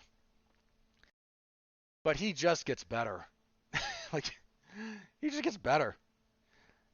And if you fade at all against Max Holloway, he runs you over. I've said, fighting Max Holloway is like fighting water. What you do needs to be your defense and your game plan has to be a bathtub. Otherwise, it finds a hole. I don't know if you guys know this, but technically speaking, water dissolves more substances than sulfuric acid does. No, I'm not going to do a Bruce Lee quote here. But water will just find any little opening and start flowing through it and start flowing through it and start flowing through it, and then first it's a drip, and it's a stream, then it's a torrent, then it's Niagara Falls. That's Max Holloway. And if you are not up to that task, if what you do is not airtight, you will drown. And I do not have a reason to pick against Max Holloway here. I'm not going to be terribly shocked if Rodriguez finds success, especially early. He's wild enough, and what Max does is a little bit read dependent enough that maybe he can be surprised early. He's been surprised early in the past. But if this gets out of the first round, I think especially if this gets out of the second, this is over. Max Holloway is going to win. He just doesn't stop. Unless it's all finally catching up to Max. And Holloway's not an old man. He's younger than I am. He's 29. He's 29. 29 years old. Max Holloway. Maybe the best featherweight in the world. Maybe the best featherweight of all time. Arguable. But maybe. What'd you do with your life?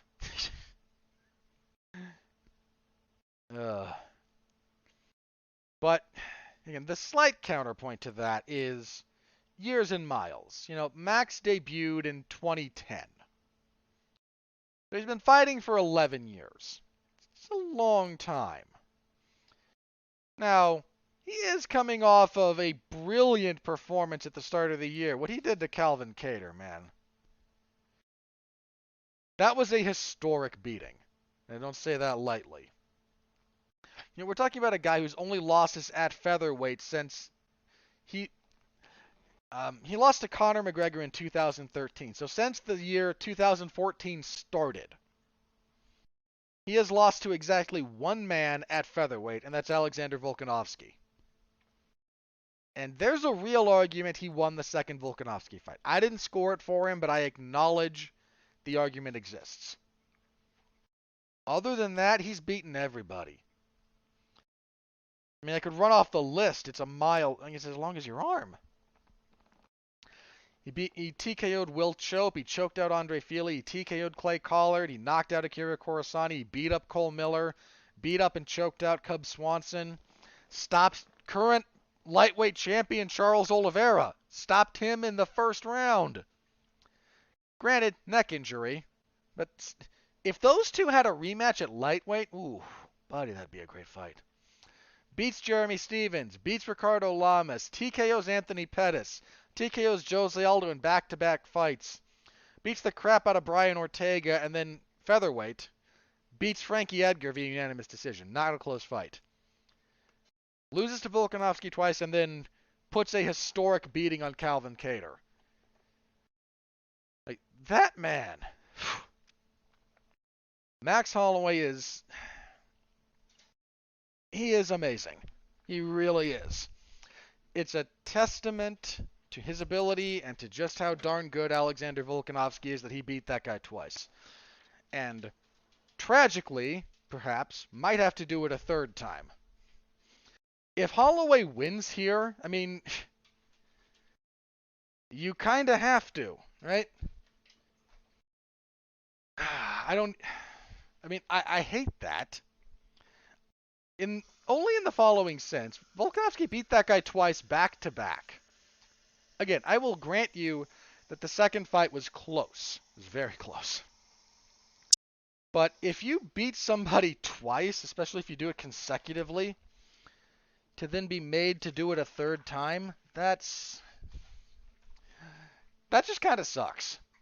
I'm just going to say that. I mean, I'm sure the fight will be good. I'm sure I will enjoy it, assuming it happens, but it does kind of suck. How do I... Yeah, so I've got Holloway here, probably via late stoppage. I think what he does is just too much for someone like Yair Rodriguez. So. All right, as for the rest of this card, this will be faster. Not much here. Co-main event, Ben Rothwell and Marcos Rogerio de Lima. I will pick Ben Rothwell, but boy, this is going to be ugly. Women's featherweight, Felicia Spencer and Leah Letson. Probably Spencer. I'm going to pick Spencer, but she's 1-3 in the UFC. Like, she had her moment in the sun when she went 5 rounds against Cyborg and got beat up for 5 rounds. Bantamweight, Song Yadong and Julio Arce. Song's bantamweight debut? Hang on. No, I think he's been at bantamweight for a bit. Song's coming off of a split decision win over Casey Kenny. Could have gone either way, but his only loss in the UFC is to Kyler Phillips. Whereas Julio Arce is an underappreciated guy. He's been trading wins and losses for most of his UFC run, but he's not an easy out for anybody. A lot of that was at featherweight, though. He won his bantamweight debut when he beat Andre Ewell. He stopped him. My inclination here is Song. I think Song's a really good fighter. So I'm gonna pick Song, but I wouldn't sleep on Julio Arce. See, as for the prelims, Thiago Moises and Joel Alvarez. Moises, yeah, he got run over by Islam Makhachev in his last fight. But he'd won 3 in a row before that. He's been up and down in the UFC, but his only losses are to Beneil Dariush, top contender, Damir Ismagulov, guy I think has a lot of potential, and Islam Makhachev, top contender, possibly your next champion. I'm not trying to sleep on Alvarez. Alvarez also has a loss to Ismagulov. Has won 3 in a row. I think the counterbalancing point here is, or the kind of countervailing point, he's beaten guys not on the level that Moises has beaten. So I'm going to go with Moises here, but that's not a bad fight. Women's flyweight, Cynthia Calvillo and Andrea Lee. Poor Andrea Lee. Um, Lost a couple of split decisions to Joanne Calderwood and Lauren Murphy. I thought she won both of those fights, to be perfectly candid. Um, yeah, that kind of sucked for her. That really halted her momentum. She had a 3-fight winning streak going into the Calderwood fight. That was a good fight. I thought she won. Then the fight with Murphy, I definitely thought she won that. That one I remember being a little bit miffed by. She lost cleanly to Roxanne Modafferi. There wasn't a whole lot of debate around that decision. But she submitted Antonina Shevchenko in her last fight. Calvillo on a 2-fight losing streak. I'm going to pick Lee. Look, Calvillo is probably going to win, which makes my pick a little bit awkward, but hear me out. I think Calvillo's kind of been figured out. I don't think she quite has I don't know, like, she's lost something from when she debuted and had a bunch of hype. I think Andrea Lee is also a very large flyweight, and I think that's going to be a problem for Calvillo. So I'm going to go with Lee, but that's probably me picking the underdog. Welterweight fight. This is a pretty good fight, actually. Miguel Baeza and Chaos Williams. If you're not hip to Miguel Baeza, you should get there. He's 10-1. His only loss is he's coming off of his only loss when he fought Santiago Ponzinibbio. And it was a unanimous decision, but that was a darn good fight. And I seem to recall Baeza came on strong in the third. I might be misremembering. It was either that or he started really strong and then Ponzinibbio just kind of woke up after the first round. So one of those two, forgive me. But Baeza's got a lot of upside, whereas Williams, let's see. Coming off a win over Matthew Semmelsberger, this is a good fight. I kind of like Baeza here, but it's a good fight. See, featherweight, Sean Woodson and Colin England. This is probably Woodson. Yeah, it's Woodson, but yeah. Courtney Casey and Liana Jojua. Casey's had a rough go of it. I kind of liked her in the Aldrich fight. She lost a split decision there. Like, Courtney Casey has a fair amount of ability, but boy, can she not find any consistency. Jojua done. That stoppage against Miranda Maverick. She's been out of action for over a year. I'm gonna pick Casey, but ever so slightly, and this might be Jojua's for the taking. Lightweight, Mark Jacasey and Rafael Alves. Jacasey's coming off of a loss to Rafael Fiziev. That was a funny fight, man. Fiziev kind of styled on him. Jacasey's one of those guys the UFC wants to be better than he is. So this is probably a rebound fight for him. I'm going to pick him here, but some of these guys that the UFC keep around hoping they'll get better never do, and we might be at that point. And at light heavyweight, Kennedy Nzechukwu will fight Da Un Jung. Didn't Jung fight recently? Back in April. I'm confusing him with someone else, so I apologize.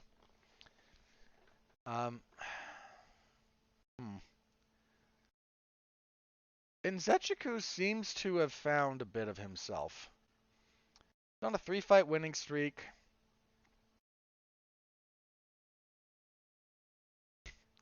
I feel like I should pick Jung just because I can.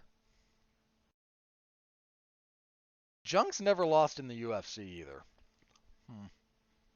Yeah, screw it. I'll pick Jung and I'll just be wrong. Probably. Alright. A few fights that we don't have a bout order for because some of these are replacements. Kyle Daukaus and Roman Dolidze. Daukaus needs a win pretty badly. He's coming off of a no contest that I feel bad for him in that one, man. I really do. Whereas Dolidze, Dlitze is coming off a win over Laureano Staropoli. I'm going to pick Dawkins, but might be wrong about that. Danilo Marquez and Jalton Almeida. Probably go with Marquez. A featherweight fight. Lando Venata was supposed to be on this card. He was supposed to fight Tucker Lutz. Don't know if there's going to be a replacement for Venata. Felipe Lins was supposed to fight. Who was he supposed to fight? Oven St. Preux. Oven St. Preux still on the roster. Okay. Oven St. Preux is out. Again, there's no word on who will replace him. I feel okay picking both Venata and Lins in the dark. So, assuming those fights even remain on the card. Which they might not, so. Yeah, I will have coverage of that Saturday. So November 13th, be back here, UFC, for UFC on ESPN plus 55. I will be in the MMA zone of 411mania.com per usual. All right, I'm going to check Twitter, see if anything crazy news-wise is broken. If not, we're over 2 hours. We will do plugs and get out of here. Okay, wait, sorry. I just discovered a random factoid, and this relates to UFC 268. Trevor Whitman fighters went 3-0 on the main card. That's Justin Gaethje, Rose Namajunas, and Kamaru Usman. All won their fight. If you took a parlay for all three of those fighters to win, the odds were plus 287. So good return on your money. If you took all three of them to win by decision, the payout was huge, like plus 6,650. That's nuts. It's nuts. It's crazier that it happened. You know, you would have thought at least one of there was a good chance at least one of those would have gone would have been a finish, but all three of them went the distance. And if you took that bet, boy, did you get paid. And to be fair, that wasn't a bad bet, all things considered.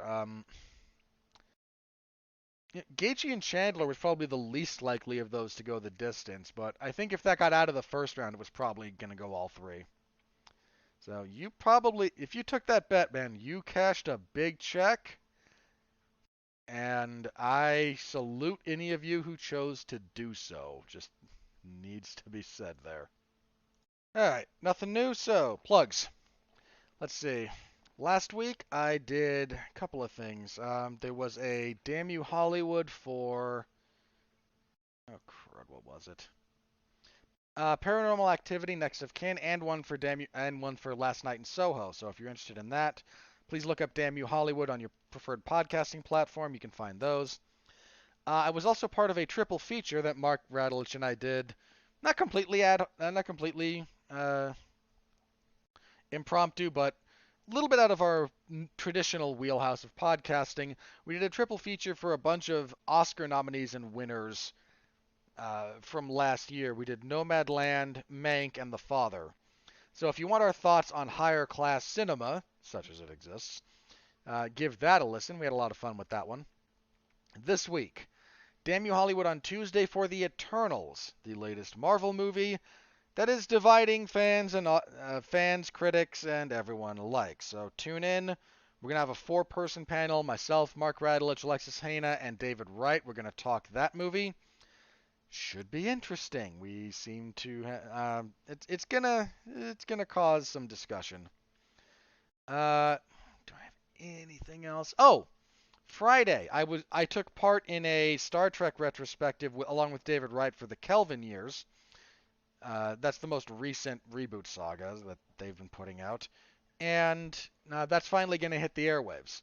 We recorded that a while ago, but the editing process takes time. So this Friday, that's going to go live. If you want myself and David Wright talking all things the latest Star Trek reboot, give it a go. Should be a lot of fun. I had a lot of fun recording it. Also, my usual slate of coverage: professional wrestling for AEW on Monday, MLW on Wednesday, WWE on Friday, and the UFC event on Saturday. So I hope you will see me on all of those. Those are in the wrestling and MMA zones of 411 Mania, depending on which event I'm covering. Next week, we'll be back here to review UFC on ESPN plus 55, and I think that's it. Nope, we will preview, in fact, UFC on ESPN plus 56. Boy, is that a crappy card. Okay, there's one good fight. Sorry, that needs a minor adjustment. Michael Chiesa and Sean Brady is going to be a heck of a fight. But that card is headlined by Ketlin Vieja and Miesha Tate, so that should tell you a fair bit. Anything else on that card? Loma Lookbunmi, usually good for a decent fight. Hani Yaya and Ronnie Yaya is how he prefers actually, and Kyung Ho Kong might be interesting. Yeah, it's not a good card. It's not a terribly compelling. It's just not a compelling card. I don't know what else to say. I'm here to tell the truth. So we'll give a full preview of that next week, and we'll see if anything's changed between now and then. All right. Until then, I thank you all again very, very much. Stay safe out there and continue to be well, be safe, and behave.